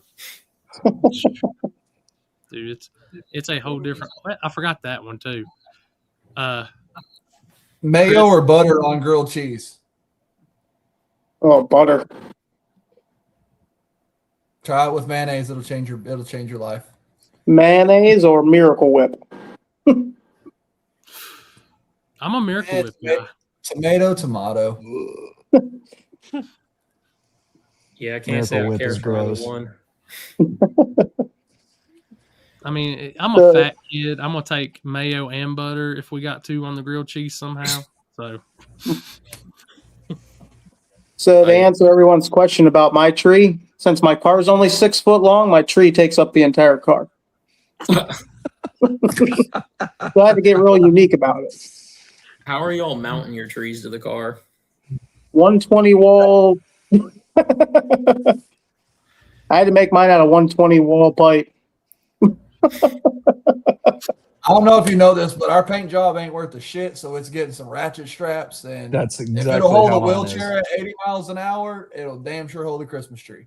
All I got is a wing and a soft top. So I had to get real unique. We ended up ordering some Chinese Amazon roof rack for the car. And, I mean, hey, it's a weird look. So car's got a roof rack for now. Yeah, right, mine's ratchet strap and 1979 paint. It's not looking any worse than it is.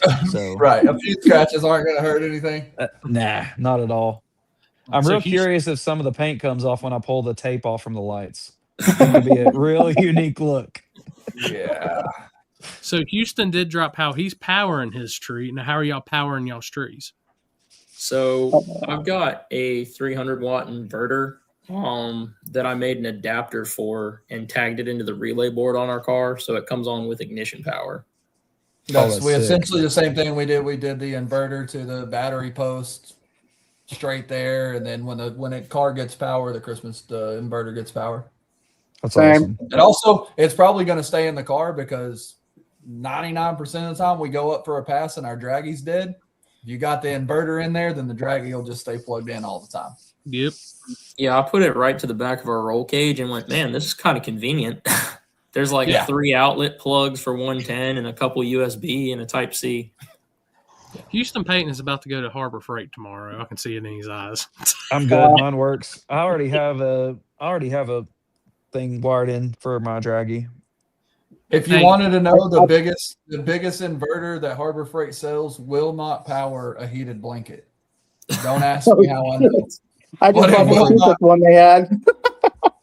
Pulls too many amps, I'm sure. Yeah, it powers your Christmas tree and chargers, computer, whatever else you need. But if you try to plug a heated blanket into that thing, it's like, nah, playa, I'm good. And then if you try to wire two inverters together, it'll shut one or the other off as a power trip. Don't ask me how I know that either. Go ahead. I know I'd seen a couple of years ago, you had to have a wreath and lights and a lit up tree and all that. Hadn't been able to find an updated rule set on any of that. Has anyone seen anything on if you got to have a wreath and all that still? I was just told 6-foot Christmas tree and it must be lit. It's the only Has to be lit when you enter the burnout box. I believe after first round, it doesn't matter. Yeah. And what I was always told was as long as the tree is lit during the burnout, you're fine.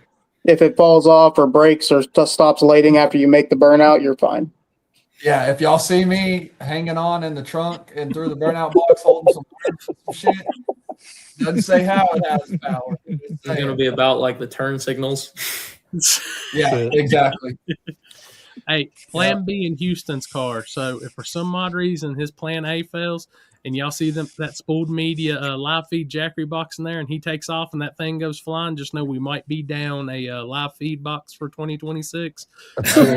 So just hook an extension cord up to the generator and hold on to the cord until I get down the track. Hey, is external weight allowed? Because we'll just mount it somehow in the back, just keep it. Yeah, I may have to stick the 3500 generator, just stick it in the back seat. I got the 4 doors, so we can just put it back there and generate it. Hey, you got seatbelts in the back seat for it too? No. You just need to be focused on how to make your car work and go faster than a 140 60 foot without that wing on your car. Because the new rule, I think, is going to disappoint you, buddy. Dude, I'm gonna tell you just like I told everybody. I'm done with True Street. You got 2 options now with people in life. You better learn to make your car go a 530, or you better step it up in small tire. Tell them. Oh, all the bitching and crying absolutely killed True Street. That's literally, we are on the same page. I don't care about running True Street or any of that. We'll run Little Gangsters or we'll just party and hang out. So what do you consider makes a car a street car versus not a street car? Your balls. Hey, in my opinion, if you can tag, title, and insure it, it's a street car. I think it should have somewhat of a factory frame rail, stock suspension, a lip dash, 2 front seats, like something you would see driving down the road. I think everybody should be on a DOT tire. You can't go get an inspection or anything on a slick unless you know somebody. Call that what it is. But yeah. Yeah, it's gotten so it's so far out of touch. It's the name. A lot of it, for sure. I think the name is what everybody got caught up on. We talked about coming up with something like essentially it's like a small tire junior varsity or whatever you want to call it, where it's like your factory firewall, factory 4-pan type cars or like your True Street type of cars. But at the end of the day, people still just find something to bitch about. So I'm not putting any time or effort into it. Hey, and I will say, Austin, 2 races at Shadyside, 6:30 will be there. So I think it's a good fit too for those events. So yeah, the True Street stuff. My white car originally, like we started that car. I started racing that at Wilkesboro when Derek Reynolds' car was a street car, and the rules were always so blurred. And with all that stuff, it's always been that way ever since forever. It's just always been that who's willing to push the promoters as far or the tech as far as possible, and who's willing to just tick everybody off as much as possible is usually who ends up being in the winner's circle on those type deals. And after a while, it definitely gets old on that side of things. So, but it's like, everybody still talks about the turn signal situation. What people don't understand is me and Jimmy Dale had been on the road for 4 months prior to that. And like, that's the last thing you worry about when you're going into a race is that if you're fucking blinkers work, your turn signals work or something like that. Yeah. We just drove 16 hours to get to that race. What am I supposed to do? Just be like, nah, we're not going to race. No, I'm going to find a gray area. It doesn't say how it has. It doesn't say it has to work off of a steering column. It just says they have to work. So we made them work, and then everybody, everybody's like, oh, y'all cheated. Y'all did this. No. In reality, we got fucked up second round, like got gapped second round. So the turn signals didn't matter. Didn't change the outcome of anything. See, recently we got told this event going on next year, we have to run small tire, not a street car class, because our car is, and I quote, a street legal pro mod. Power windows, signals, hazards, brake lights, headlights, tail lights, the whole nine. And they said Snot Rocket is more of a street car. Wow. Yeah, I'm not allowed to speak about it either. At that point, you just know that the promoter doesn't want you to race there, I think. Yeah. Or you either abide by what the promoter says or you dip out. And that, like, I'm totally cool with, like, if somebody sets a rule set or they pretty much say that they don't want you there, like, that's be pretty simple right there for me personally. I mean, Oh yeah, I'm not allowed any street class either. I drive my car to the track. So at the end of the day, it's like the promoters are going to dictate. A lot of, you see the buddy system play into it a lot. Some favorable, some not. It is what it is. Like I'm on the same thing as like Houston. If you put me in a situation where you make me feel like I don't want to be, then I just won't come. Like we won't support that. We won't be there. Like it is what it is. Yeah, I mean, you got to think there's 6 people right here in this group right here, and I guarantee you all 6 of us have a different opinion of what a street car is. I have a different opinion of what a street car is depending on what car I want to drive that day. You know what I'm saying?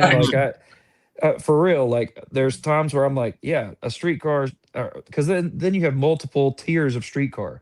There's a difference in a daily driven street car, and there's a difference in a car that I could drive daily to work, and I could drive it. But am I going to go jump in it and drive to Florida?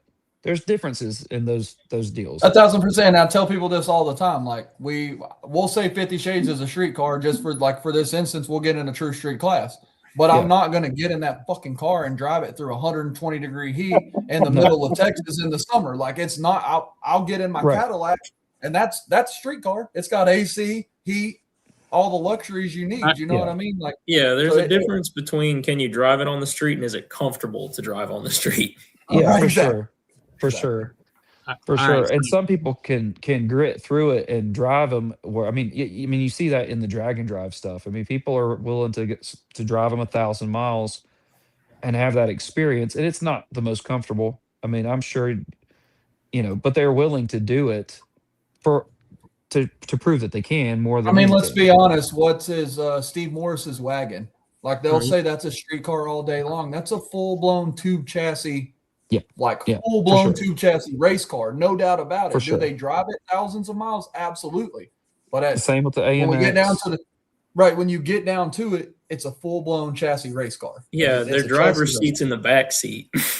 Right, exactly. Like, that's the whole deal, and I think that's why you see that class die or dying. I guess you should say it's dead. Call it what it is because of all the bitching and complaining and moaning, and this guy doesn't fit and this guy doesn't fit. Like, Floyd, I'll call you out. He protested all us over the blinkers and whatnot, and didn't even have all the body panels on his car.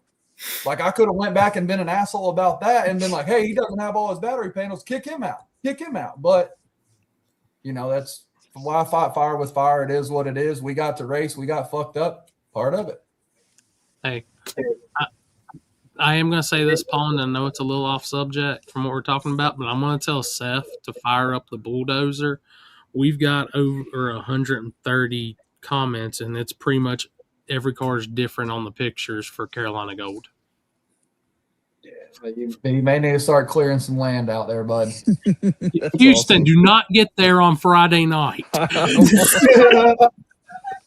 Golly, and dude, had me parked that you're parked up there by the front gate. Had me parked at like a 15-degree angle, but hey, they put me somewhere, and then I waited for a bracket racer to dip out and just stole his spot, so I was good. I'm gonna give a shout out right now to John Sears. You do not know what you've got yourself into with the social media abilities of us in this class. It is about to be huge. Sorry, John. I do have a quick question. How crazy is tech at Bradenton? Not crazy. All right, cool. Yeah. Take it how you will and with a grain of salt. We've been down there for testing tunes and seen people go through with shorts and flip flops. So and that's okay. I mean, I'm it's- not concerned. My cars went through John Sears Tech and stuff, so I'm not really too concerned of it. But just making it's sure. going to be their normal Bradenton tech. It's not gonna like U.S. Street and Snowbirds and all of that. We have a professional level tech, so it's a little bit more rough on you than it is. But from what I understand, it's just their normal tech for cool. Christmas tree day. I mean, I have all the safety stuff, and I'm all good there. Just asking, just making sure. Yeah, we I'd didn't like have to any see what my issues. car weighs. We didn't have any issues last year with the Nova and stuff like that. I mean, it's a pretty out of date car. The cage is out of date for sure, but we didn't have any issues at all. Good deal. Yeah, mine's safe, and but it's never been certed or anything like that. So Yeah, you'll be all right. word. Hold up, I got one suggestion. I'm gonna throw up here, and it's gonna get posted 27 times because of me and Chris. Because I'm gonna need some sunshine in my life by that time, Poland. So, God, what date? What date is that? It's the end of February, the 27th and the 28th. week after lights out. I'll put y'all down as on my list. I've got a list kind of going, and how we're doing that is all 64 that showed up for Snowbirds. They all accumulated points, so you got 10 points for showing up. So of course, all 64 of those guys get an invite back. They have 7 days to pay the buy-in. If they don't pay the buy-in, then we start looking for alternates in that spot. So, hey, you don't have to worry about the points for us. Houston's looking for a Hemi, so that's the first step. Sounds like you're spending his money before he's got it in his hand. Yeah. Look. I was part secretary for KOTV Motorsports / PR. Yeah, there we go. At PRI, Shady Side Dragway, same role. So we're trying to get this going, people. Hey, Houston, who spends money faster, Corey or your old lady?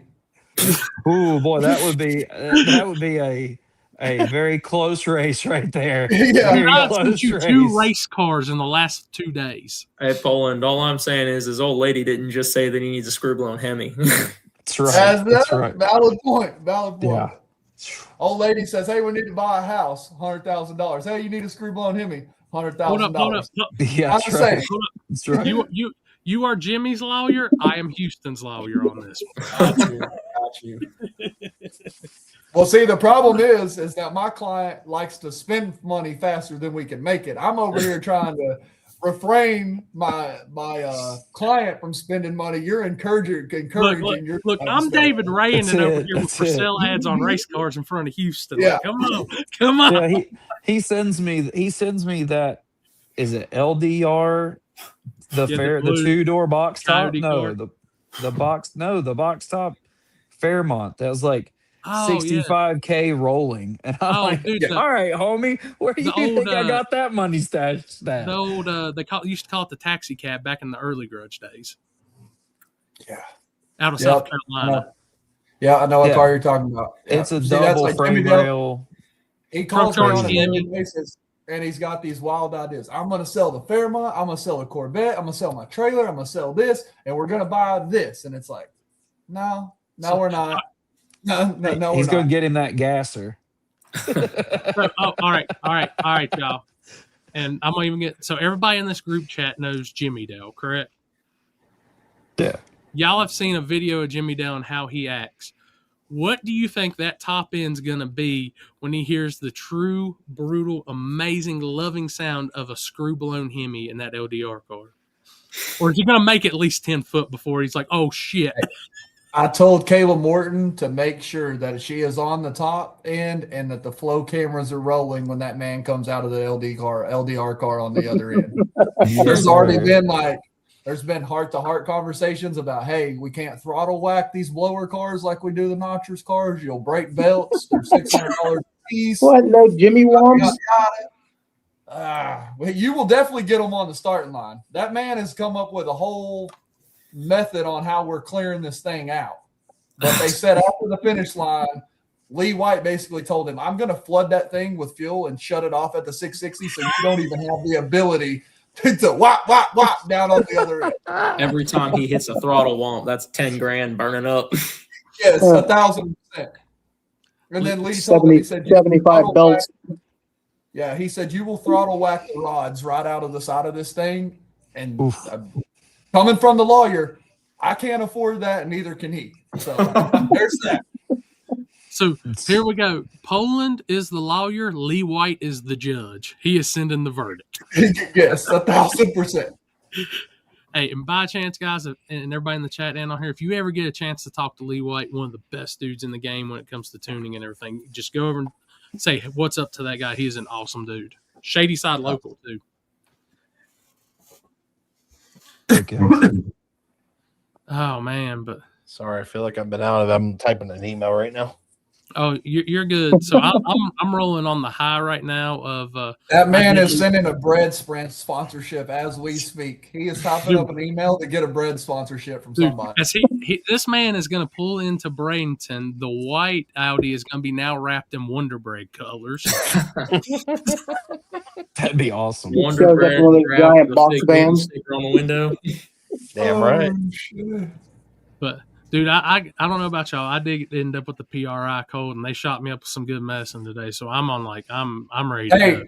I'll give y'all a word of advice. The last 2 years I went to PRI, I'm bad about like the strange brakes and shit, hitting them with my finger and making them spin, or sticking my finger in the harsh chargers and making them spin.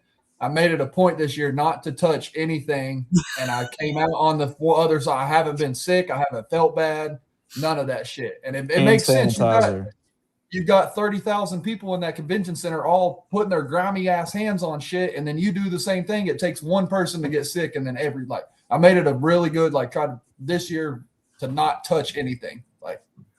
Refrain myself. I bet you 50% of the people that use the restroom never wash their hands. Every time I get in there, wash my hands, I just see people flood right out. Hand sanitizer. Hey, two things. We were bathing in hand sanitizer. Motherfuckers don't wash their hands, and there can be 30 urinals and 75 stalls open, and there's going to be a motherfucker sitting in the handicap stall every fucking time. It's more roomy. What was it Larry Cable guy said? It's the Cadillac of the pooping stalls. Yeah, Jesus, man. Look, y'all, I was enjoying Poland's apartment. I've gotten to the point where I just ramrod this motherfucker into the door. Make sure they see the wheels under the chair. Hey, get your ass up. Pinch it off. Dude, come on. I would climb over the stall to hit the outside before I come through that door. Dude, I had my plan ready in case it was anybody but Poland. But I knew if it would be you that you would do that shit, and I'd be like, I'm just gonna open the door and like whatever. Yep, wait, here you go, bud. Anybody else? I had my plan ready. There was some old man I hit at the airport the other day, and I fucking ramrodded the chair into the door, and all I heard, oh my bad. Old man come walking out fucking draws and everything halfway on, and just moved to the next stall over and just continued his business. I'm like, oh my god, that's the type of courtesy I'm talking about. So I'm going to tell y'all, and this will probably tell y'all how terrible a person I can be. So when we were over there talking with Vinny and them, and Cashton was rolling his tire on the floor, that was our first run in with the PRI security over Cashton being a kid. Yeah. So I told Cashton, I said, dude, I was looking at them, and I told Cashton, next time one of them do that, I want you to look at that security guard and say, I'm going. I guarantee they will not bother you the rest of the weekend. 100%. Oh boy, dude. Hey, security did not like me in Houston on Friday. We were there. Yeah, Friday was rough. They had some new people there on Friday because they knew they were going to have a lot more people, and yeah. Oh, that 100% makes sense now. So we were leaving the convention center. It was me, Doug, and Billy. And Billy had his DI 30 for 30 jacket on, and obviously his lanyard was behind his jacket. Oh, we were boy. walking over to the convention center, down that escalator, and we're just walking. And I'm telling you what, this lady, I thought she was going to come up and freaking tackle him from the back. because she was like, I need to see your pass. I need to see your pass. I need to see your pass. I'm like, does the DI 30 for 30 jacket not give you an instance like, I should probably be here? I had that happen on Sunday morning going to that prayer breakfast. They were like, it's my tag says buyer. And this lady went freaking nuts about it. Like, you can't be a buyer and come in this way. And I'm like, what are you talking about? I'm here for prayer breakfast and stuff. We don't know what that is. And I was like, wow. That makes sense, Michael. We need to find what section she was in, because that's where we needed to go. I don't know how much them people were paying for beers, but I'm going to tell you right now, that was the best $12 Coke Zero small drink I've ever had in my life. But God, I didn't spend a dime in the convention center. Well, big shout out SP Tools for their hospitality suite. Also, that thing was awesome and stocked with fresh drinks.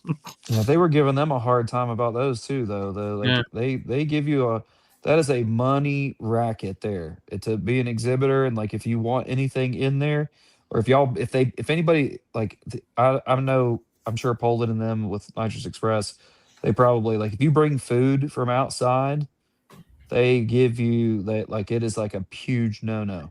I will tell you that everything that is on the PRI floor you pay for. Carpet, cars, everything. Every single thing that you add into that deal, they charge you for. And it said that you add food, you add drinks, you add all these things, the price just gets That's what I'm saying. If you bring outside stuff in there, they go insane on you. Yeah, 1,000%. Then you get people like I'd seen a couple posts. There was a guy leaning on Bill Hoskinson's 55 and another on Dennis and Alex Taylor's car. There's a difference between the people that are there to see the products and to network and meet people, and people that are just going to treat it like everything there belongs to them. All right. Yeah, I seen somebody leaning on Steve Morris's wife's new car, and I was like, oh man. I almost took a picture of it, but I didn't. So, it's really weird too, because it's not young people. No, it's always older people. Which is wild, because I was never really, I'm not going to say that I was taught that by my parents or anything. I've just always known if it's not yours, don't touch it.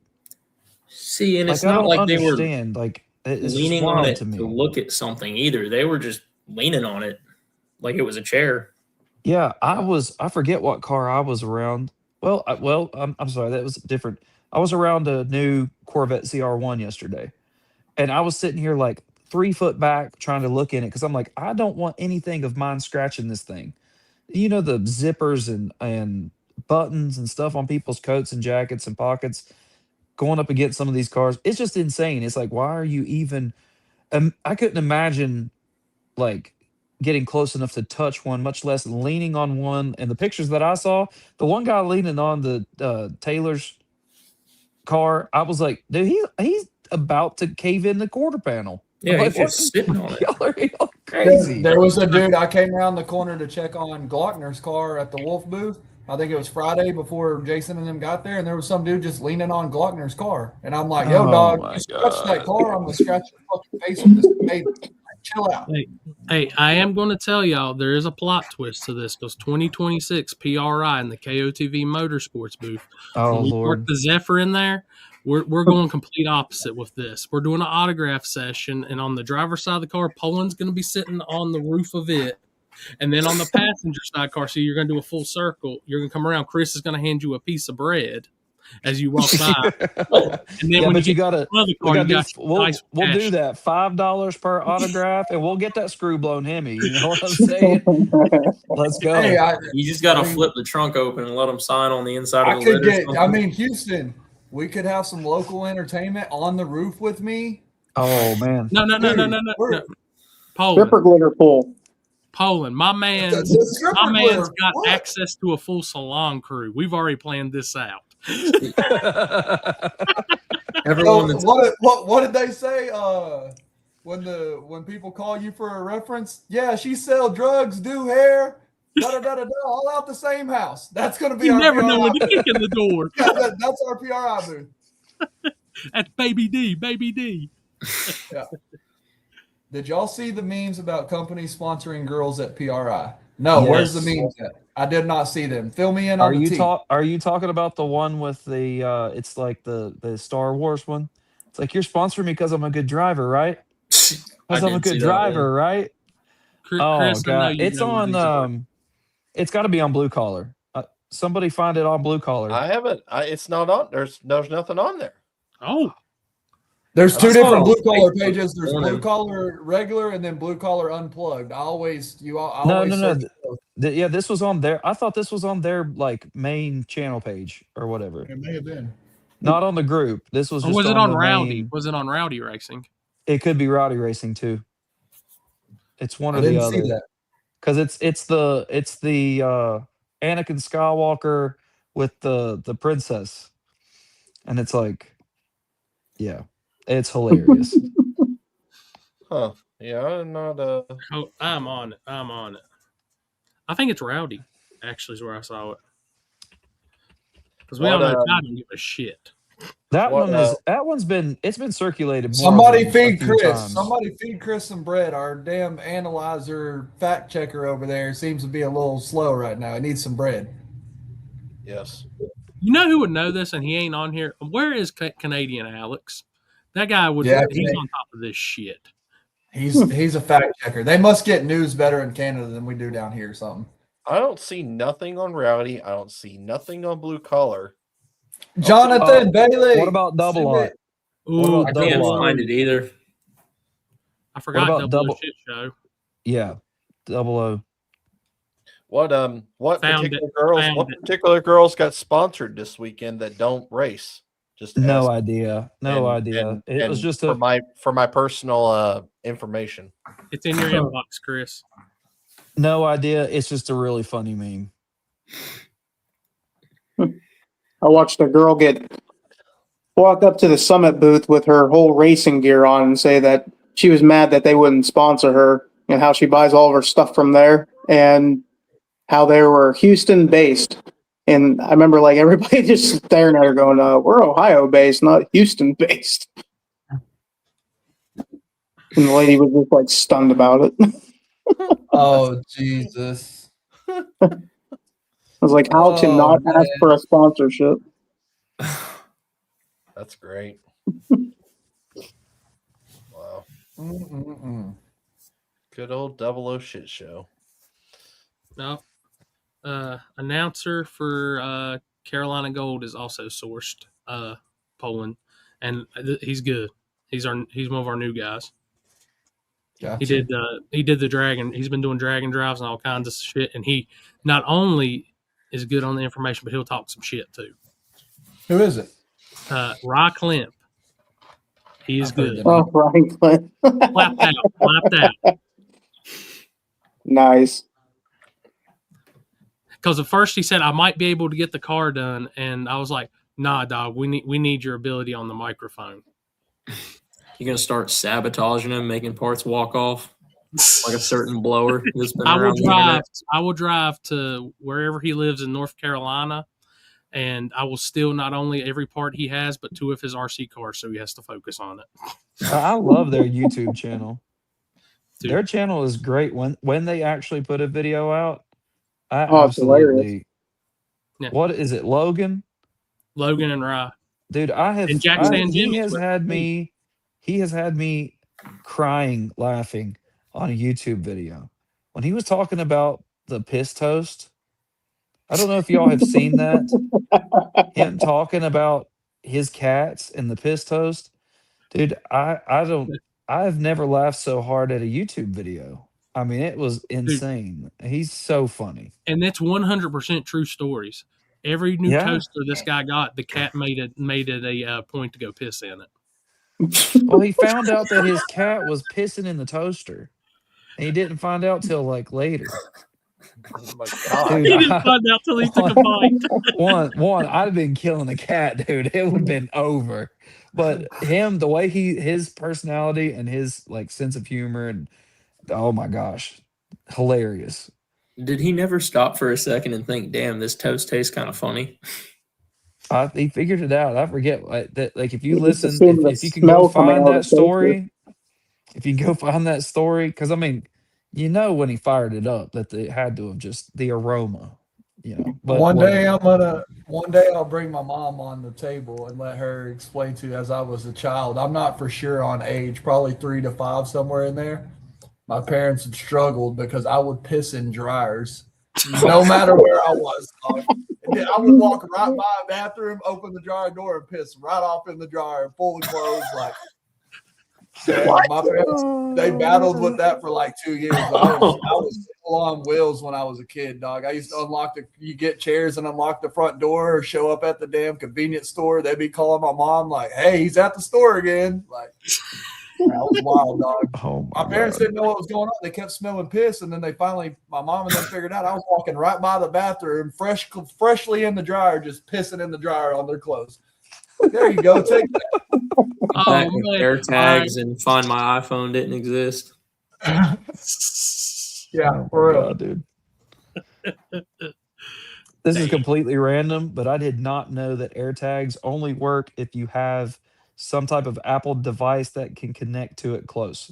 So, like, if they take off walking down the street, if they don't pass by somebody with an app like an iPhone, it pings off of that iPhone, and that's how they are able to. It's how you're able to see an AirTag. So that's what we've just been, so you know.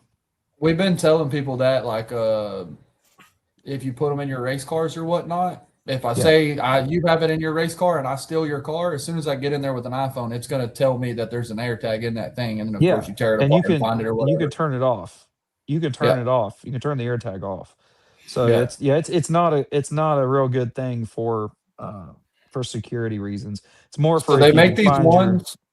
They make ones they're on Amazon. I think they're like $69 or something, and you actually physically hardwire them into the car, and it's connected through an app on your phone and all of that. You have to have the login and all of that shit. That's neat.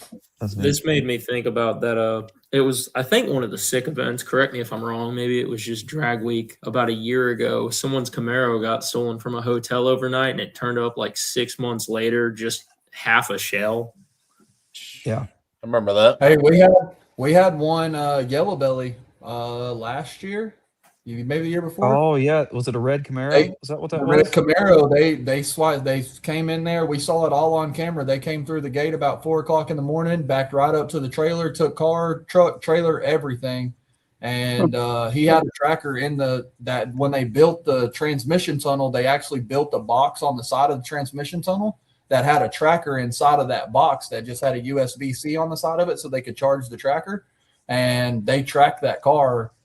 Found it the next morning, and like, no exaggeration, this dude's name is Cheese from California, and like, y'all picked the wrong fucking car to steal. Like, them dudes showed up like 30 deep at this house, knocking on doors and shit, and they went around the back of the house, and the car, truck, and trailer was sitting under a tarp back there, but there was like 2 or 3 aluminum trailers, goosenecks, other car. It's pretty much just a stolen scrapyard back there. Oh my gosh. They got their shit and came back to the track and ended up, I think he went to the semis or the finals of a class that day. What a story. Jeez. That's when hands and limbs and fingers need to be taken off, in my opinion. Like, well, and the dudes that they were fucking with, like, Corey, you know who Cheese and them were. Like, this dude is, he's like an OG from California. Like, that's a group you don't mess with. He's got like dreads, tatted out, got gold chains on that are bigger than shit that we can't even, like, shit you see in music videos, and they don't play. Like, they went, when he found out his car was stolen, they went to work, and it was like, we got 10 grand for any leads. And there was motherfuckers calling, snitching on people. Like, we know these guys took it. And like, we had names, addresses, phone numbers, all of that. And for they were 10 like, grand and the type of crowd it sounds like it was, I bet there were. Yeah, they were. They legit told that dude. They said, "We're not going to pay you the money because we already tracked the car. We know where the car is at. So the name and all that shit is that's just icing on the cake. If we ever see the dude, he's going to get fucked up." Yeah, dude, that's I own a Geo, so nobody's going to steal my shit. I don't know, man. If you leave that Geo in the right place here in West Virginia, close to these trails, they'll figure a way to put some Dude, that's like stealing a Lamborghini for somebody in North Carolina, man. Yeah, that thing's going to be on some 37s.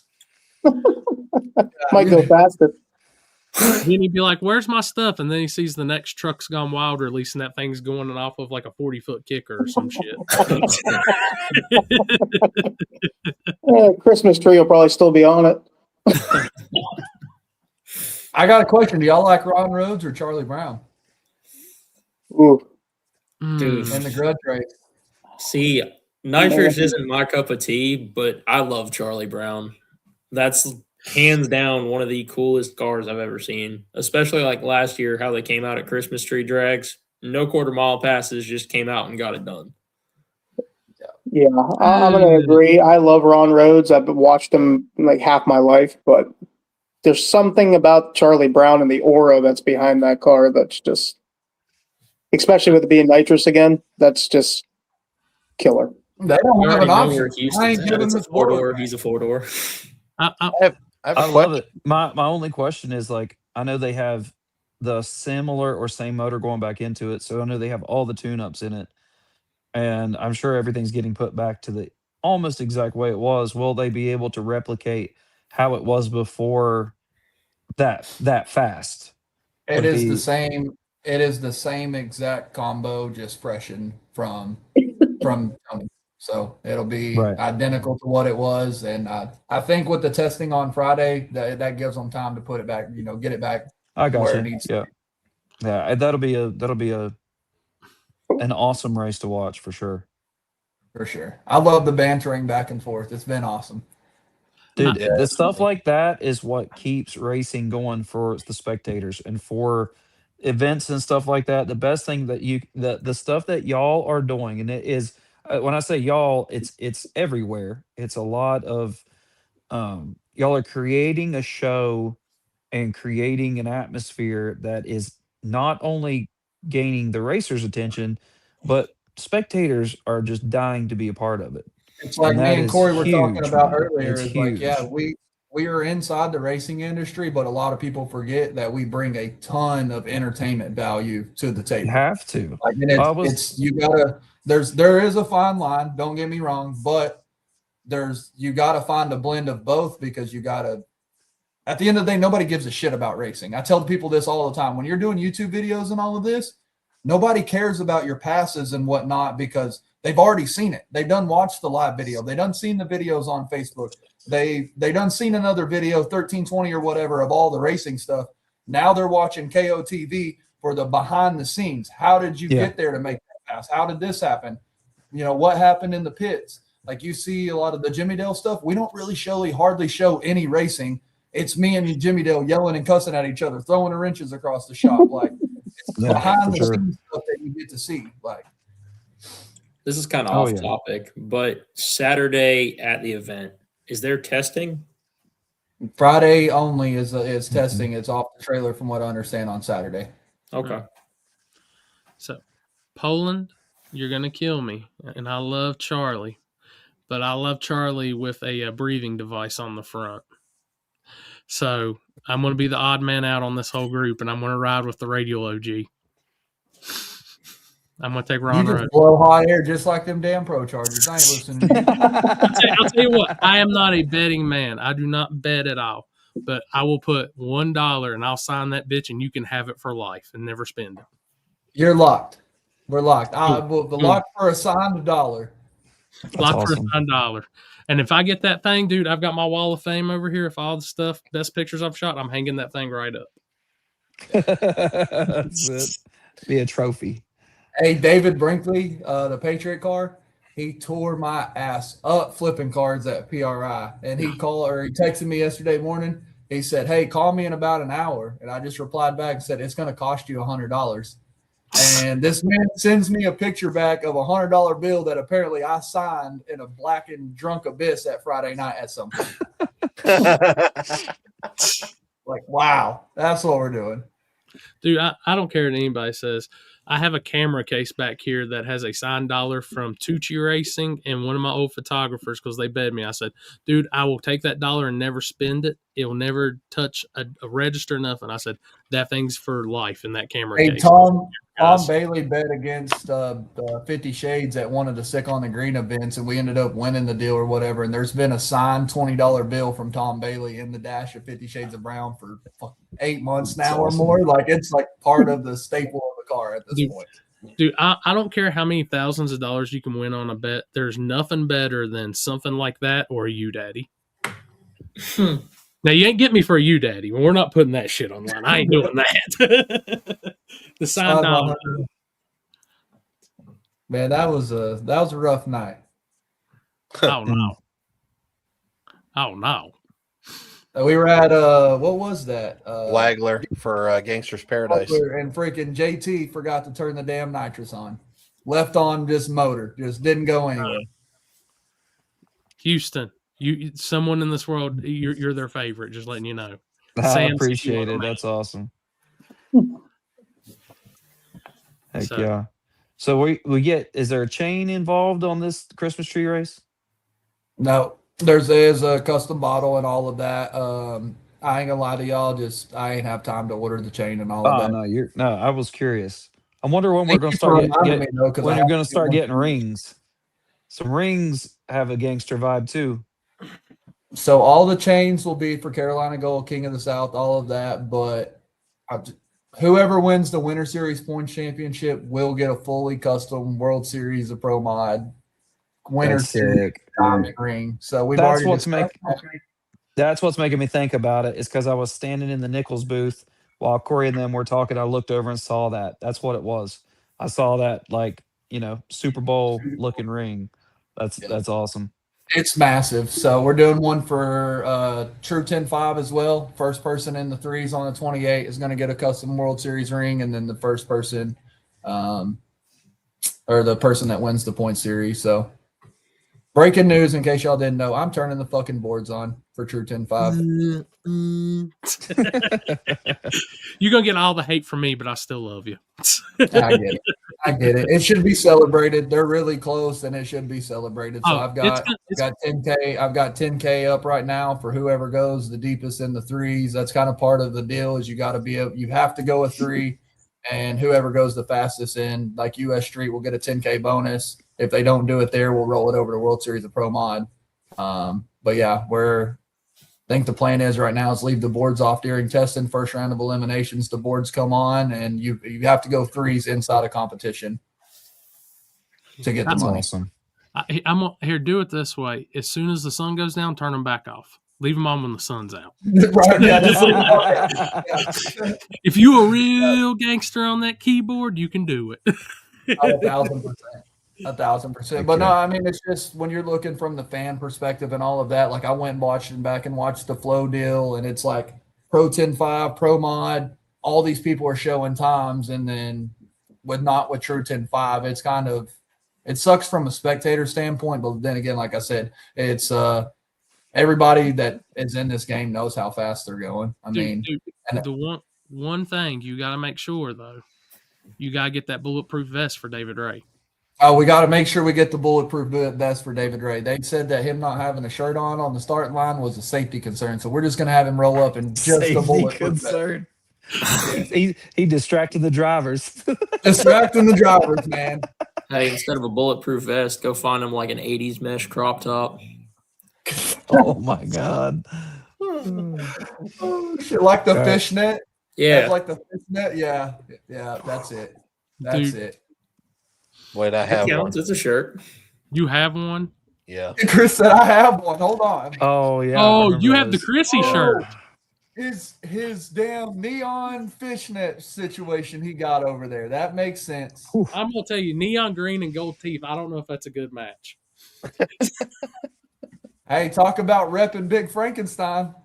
Oh, man. Oh, dude, what got me is that he's on the start. I'm telling you, I was watching that, and they got him during Little G's. I was like, let that man live. He made it through all of True 10-5, and then like the second pair of little gangsters are like, oh, we got to get the guy without a shirt on off the line. It's a safety concern. Like, no, the only safety concern is y'all fucking with David Ray. Yeah.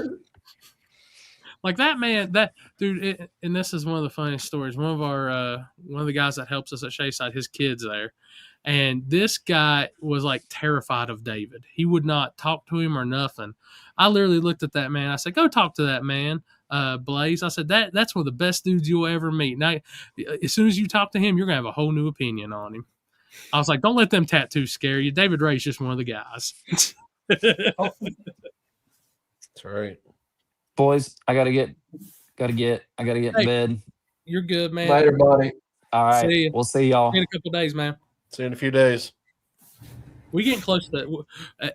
Poland is one of our former guests on here, so he knows how late this used to go. We've officially put a time limit on ourselves now.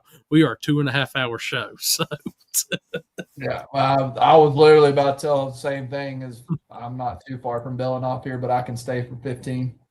oh, we got 15 to burn. We got 15 to burn. So I mean, I'm looking forward to it. Like I said, I've never been to Bradenton. This is my first. Dude, I've never even been to the state of Florida. Dude, Bradenton is a super cool track. Like it is a cool track. There's a lot of room. Your content will probably most likely come out fire because you do have such a large area to film from. So the way the staging lanes are set up, you'll be able to do walkthroughs and kind of talk to the drivers and shit like that. So the layout is cool. The other thing I will say for Bradenton, hands down, the best prep we have ever run on. Yeah. Even going down to their testing tunes, it'll rip the sole off your shoe. Shout out 1,000%. Rich. That's the Wade man. Rich is the man. And that's what I was like, Corey, I know you don't like us turning the boards on, but as you know, there's only Bradenton, probably Rockingham. Oh, there's only maybe 2 or 3 tracks. There's that- only 3 or 4 Just tracks in the right country now. that they're going to go as fast as they're going right now. We know When- that. When you pull up to Shady Side, you're gonna look at that keyboard and go, Yeah. "These If you guys try to are go- out in the sunlight. What is this shit?" If you try to go as fast as they're going at Bradenton at Shady Side, there's a good chance you're probably going to end up in the creek over there, bud. I mean, we got plenty of shutdown stuff. Don't worry about that. But this is going to be. Make sure your seatbelts are tight. The ride is about to get wild. There's a whole different perspective of the OG Outlaw track versus the national facilities. No, for sure. For sure.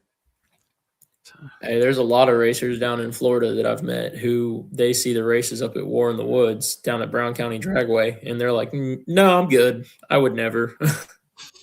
You'll have that. It takes a special breed to go down Brown County, and I know there's some guys that have raced there in the past that won't go. They won't go back. It's one of those deals. It's not if, it's when at Brown County because there's just so many variables. There's so many variables. I'll be first to say, walking out and feeling the rubber at Brown County, I'm like, dog, this is some good shit. It's some Dude, I've transitions said it. right there where you're going to be in trouble. I've said it. I've said this, and I'll sit on it because if I say I'm gonna stand on it, y'all are all gonna jump on the bandwagon. I'll sit on this. If somebody built a super light nitrous car, it would fuck hard at War in the Woods. If you can go a low 110 or so, because that track will hold us. We went really fast with 50 Shades of Brown in the True Street deal and to the 60 foot. That's the only reason Tom won. Is go look at Mike Corley and Jimmy Dale's deal. Mike Corley was coming on Jimmy Dale. It's just Jimmy Dale went a 119 to the 60 foot and they went 130 to the 60 foot. You know what I mean? If somebody had a gangster ass car, a lightweight car with a big cubic inch deal and could actually get after it in the front half of War in the Woods, they would dominate that deal. I'm gonna tell a lot of people, and this is what we say, even when I'm at good facilities, I'm like, race smart. I'll use War in the Woods on a Thursday night. I only seen one person that could have almost had a bad casualty, and he kind of missed a couple steps after some fireball shots. I'm not going to name names. But that man was headed to split the plot quicker than anybody I've ever seen. I don't blame him. Right. Yeah. Like split lips. I'm sorry. But no, I tell everybody, I don't care if it's the greatest national facility or the hole in the wall place on earth. It don't matter. There's always one variable every racer needs to know, and that's race smart. Yep. Race the racetrack, not who's beside you. You see it. I see it all the time. As the promoter, I'm telling you that. Now, as the video guy, put that shit on the bumper. Hey, the dude with the blue Malibu, I think they're from Michigan last year at War in the Woods. Lord. They banged it through the motor 87,000 times, purged all the nitrous, did a gangster ass wheelie, backflipped the car through the finish line, and then comes down the return road like on top of the car. And I'm like, the promoter in me is like, I don't ever want that motherfucker at my race. But they're like, the nitrous guy in me was like, fuck yeah, that's awesome. Oh, dude, I was 100% like on the promoter side with you right there. I was like, my man's. Yeah, dog, that was a bit extreme, but hell yeah. Like, a lot of people get mad at me because of my no preps. I do say your wall is out of bounds. I do not want you killing yourself. And I'll stick to that rule for the rest of my life. Yeah. The more I get involved in it, the more I try to take safety seriously. You know, it's just like all the guys that are running the Winter Series stuff right now. A lot of those guys are getting beat up in tech and this and that. And I tell all of them the same thing. John Sears and them are not going to stop you from racing. You drove 17 hours to get here to race, say, like Snowbirds. We got to see progression. Go over there and fix the battery switch. Go buy a helmet that's actually in date. Put seatbelts in the car. And then if you have one or two things that have to be addressed when you get home, address those things when you get home. But eventually, I'll have 64 little gangster cars that ran the Winter Series that can pass any tech in the country. Yeah. So I look at it. I don't care what them computers and shit say. Clocks weren't on. That thing did not go that fast. Right. Yeah. That's it. 1,000%. There's no record of it, so it didn't happen. Right. All right, I'm going to pass it on because I know we've had that comment up for a minute, and I know we're getting close to the end. So, what's next for you, Vinny? After Christmas? After we get back from this, Tracker is going to get all new front suspension. Try to make it a little bit more legal for a lot of the classes because it's one reason I never get to race the Trackers because it's a Tracker. Nobody makes anything aftermarket for racing, obviously. So I had to make my own front end, and we're going to go back to the original stuff, but I'm modifying it with QA1. I set up a bunch of things with them. So it's going to have similar stock front suspension back on it again. And then Summit and I are building a 427 Gen 1 small block. We're going to try and reset the world record again and try to put it in the low 8s, maybe even the high 7s. Are you doing sick week? I can't get in. Every time I try to sign in now with the whole 100 people getting pre-entried and everything else, my fingers apparently don't move fast enough. I've been trying for 2 years. Yeah, that is the downfall of the whole sick week deal is that it's gotten so large and it's such an exclusive deal that, I mean, I think they sold out like 3 minutes after they opened it or something like that. 30 seconds. Yeah, it's like it's so. Yeah. I raced the first year of it. Me and my ex-wife went down the first year, and she raced the Tracker in it. And we just haven't been able to get back since because of the whole. Yeah, I mean, I'm not mad about the 100 people thing because if I was part of the 100 people thing, I'd be super excited.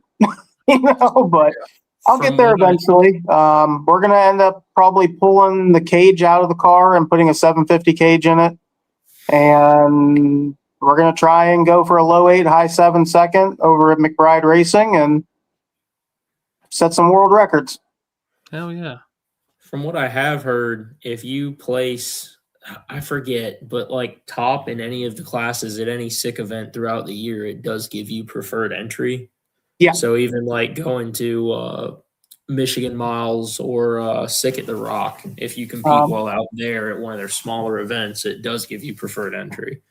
Yeah, we got it was the Six Smokies deal or whatever that we did with the Roxon or whatever because we finished somewhere in the top of whatever it was on the slope. Yeah, I've been talking to Derek Putnam, and I'm going to try and go to the Bowling Green race. And normally all my cars are set up for like X235 stuff. So I'm going to try and run one of those classes down there so I can pre-qualify for next year's stuff. I'm never the fastest guy or anything, but the Tracker's just got some weird aura behind it. Everybody loves that darn thing. So trying to get it out more. All right. I will say, both Andrew, Vinny, if y'all get a chance, I do the live feed for Southeast Street Meet Devin Vanderhoof's deal. Yeah. please sign up for that and come on. It is amazing. I was actually thinking about trying to get into that this next year. It Corey, does look what's like the a really date- cool What's event. the date on it for 2026? So I think they are switching. They're normally been in November, but I think we're going to October with it. I haven't got. Let me know what the date is on that. No, I'm supposed to know everything from Seth and them this week. Also, while we're on here, if y'all get a chance, Laura, she takes really good care of us on that week and does a lot of work for Southeast Street Meet. She's going through some really bad health issues. They had a thing. SB Tools, this page, I think, still has the stuff up for the donations. If y'all get a chance, please help her out. She is going through a lot of hard issues right now. And, dude, honestly, she is the backbone, the heart, and the head person that takes care of everything from T-shirts to all that for Street and Yeet. So if y'all get a chance, please help and donate those guys for those guys. Absolutely. Dude, on sick week this year, Tom's old lady is going to be driving the ice cream van. Oh my! Nice. Seriously? Yeah, dog. We're getting out of control over it. We're like full blown drag and drive guys now, apparently. Dude, I'm telling Became you, the thing you hated. Yeah, everything I hated and talked shit about. Now look at me. If you need a drag and drive trailer, I got one for sale. Hey, how much you want? $3,000, ready to go. We might have to talk. It's 2021 or no, I'm sorry, 2023. Crap, what is it? 2023 trailer, brand new, and then I completely modified it for drag and drive stuff because I've been doing them for so long. But I want to get this new 427 built with Summit, so I gotta get rid of some things. Speaking of cool trailers, did you see Matt Lampier with the Turtle Miata? He's got a whole canopy that folds out off of that thing now. Mm-hmm. Yeah, That's I have a pretty canopy solid that comes idea. off mine too.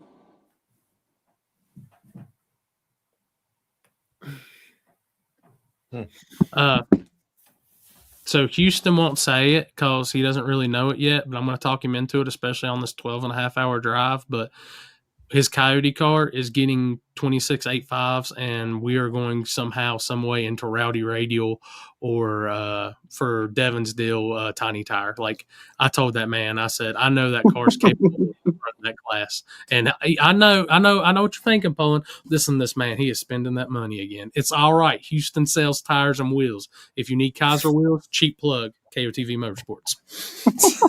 My buddy Charles Johnson with Tree, Oh, he's helping me tune. Has been trying to get us to get out there on some 26-inch tires. wait a minute, Charles, lawn care Charles. Yep. Oh man, Mr. Mini Farm Truck. Yes, sir. That's the That is one. my boy. We were talking so much shit back and forth. Me, him, Scott, John Legato, and all them in the Comp Turbo booth this past weekend. Those are my guys. I like them. He's helping me tune for this event. I'm big with the Termex stuff. I haven't done as much tuning on a Dominator yet, so it's a little overwhelming, and we made that switch about a week ago. So I called him up and said, hey, you mind helping me out? And he said, absolutely. And he'll be down there tuning for us this weekend. Oh, dude, I like the hell out of that guy. He's good people, man. If you like him a lot, tell him to bring some tomahawk steaks and grill them out. Ooh. Ooh. Tell him Can confirm they're amazing. Tell him extra incentives on that, which, dude, we were talking, and this was one of the funniest things. We're getting close to the end of the show, but we were talking shit with Scott because everybody knows Scott's got the crazy wing on the back of the car with the turbo through it. Yep, blue face. Yep. So they put a big wing on it. Yeah, the 9 Lives Racing Wing. Yeah, I told him, I said, because what was it, last year at Digger Die at 710, that thing was doing stupid wheelies. And then they threw the big wing on it. I was like, awesome job. You finally equaled it out. Oh, dude. There was so much shit talked in the Comp Turbo booth Saturday morning. Like, I'm surprised those guys at Comp Turbo didn't look at me and like, who the hell? What the shit? It was great. That was one of the funner parts. So that was one of the other booths I got to make it to, Chris. To 4. I was at 4 booths at least. Of course you did. But All right, guys, we are getting to that point. Our 2.5 hours is 57 seconds from being up. Anybody y'all want to give a quick shout out sponsor wise, Vinny and Andrew? I mean, absolutely do appreciate Charles with Shade Tree Performance and Tuning, and we do really appreciate UPR as well for the help they've given us. Awesome. UPR also, big shout out to those guys. They helped me out a bunch too back in the day. I got McBride Racing Technologies. A tracker wouldn't be where it is today without them. Summit Racing Equipment, Be Cool, and Dunaway Inc. actually stepped up and wanted me to make sure I got down there with this opportunity. So they gave me all the gas money I needed to get down to Florida. Awesome. I mean, I know if Houston was here, he'd be thinking Spooled Media, Corey Stamper, Michael Poland, Chris Lang. Oh, one other person. Thank you, Mike Poland, for picking some weird little tracker. You're welcome, buddy. Congratulations, and I can't wait to party. So, like I said, if you can't win, still the show. If that thing got to go on the bumper, I'm gonna be right there with you cheering, buddy. Hey, is there a wheelie contest? I'm give me a day or so. I bet I can make. I'm sure that Bradenton will not appreciate me putting money on top of a wheelie contest, but what could it hurt? Before we go, I did forget to mention this, and it's going to be kind of a scavenger hunt item, but from West Virginia to Bradenton at one of the Buc-ee's, there will be a handicap stall, and I will put Jimmy Dale's phone number in it. If you take a picture of that. I got $20. You send me a picture. You send me a picture with confirmation. I will pay you $20. Dude, have that 20 ready. All right, bet. I had to go at PRI. I had to go over to the Rotson and finally scribble the last 4 of my phone number off the door of the Rotson because I still had people fucking calling me at 2:00 in the morning. Is this Poland? Is this like Jesus? Man put my whole phone number in the inside of that car. Jeez, but all right, guys, dude, we appreciate y'all coming on, man. We thank everybody for coming on. Next week we'll have a little wrap up from the Christmas tree race. So if there's all the cool shit, videos and stuff, make sure to check back next week. It is Christmas week, like I said. Next week we'll be on Monday night instead of Tuesday, same time, 8:30 to 11. Make sure y'all tune in. We'll also be going. It's Dig or Die week next week too, so we'll get some guys from Dig or Die that's planning on making the trip down, and we'll have a good night. So I just got something to say before y'all leave. Oh God! If you got a Pro Charger, it's not safe. Nitrous flames to the fucking front, and I'll see y'all after Christmas tree. Hell yeah, dude! Thank y'all for coming on, man. Thank you, Vinny. Thank you, Andrew. Thank you. Yes, sir. Thank you. Yeah, thank you, See guys. y'all this weekend. Chris? Yes. Vinny's on the freeze. Oh boy. Yeah, I just found out I gotta be at Billy's at like 7:15 tomorrow morning. So I'll be getting up at like 5:30. Yeah. So I am still on PRI time. So I've been getting up at 6:30 and then going back to sleep. Oosh. That sounds terrible. So I'm hoping tomorrow my body is no longer on PRI time. I get it.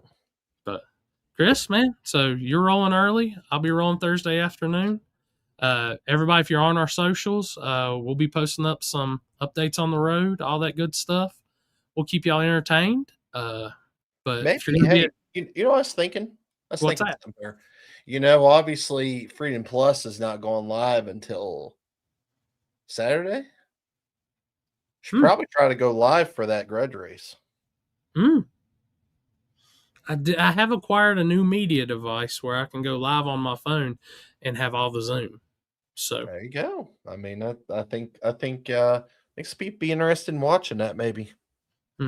And I will talk to. I've got an inside connection in the Bradenton area that works with a media crew that might have something to do with that event. So I'll even one of two things: we'll get permission or we'll ask for forgiveness. Yes.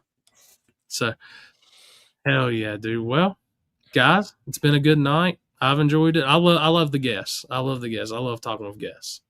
So, me and Chris actually were talking earlier about some format stuff through the off season, having constant get new guests on here and stuff for you guys. And so the table is here and we ain't going nowhere, guys. We're going to have some awesome fun throughout the winter. And then it's going to be a very short winter because February starts and the race season starts really big up again. So I don't think it ever ends. not down south. Never does. It technically never ends. I've got to take a month off for personal reasons, but we'll still be doing this. So yeah, for sure. But guys, thank you for tuning in. We appreciate it. From the Spooled Media Studios to the Stripper Glitter Studios / Chris Lane / Chris Fist Pumper 5000 / the Bread Man / Bring Me the Sourdough / Chris. Chrissy. All the bread. We appreciate you guys tuning in, and we will see y'all next week. Have a good night, everybody.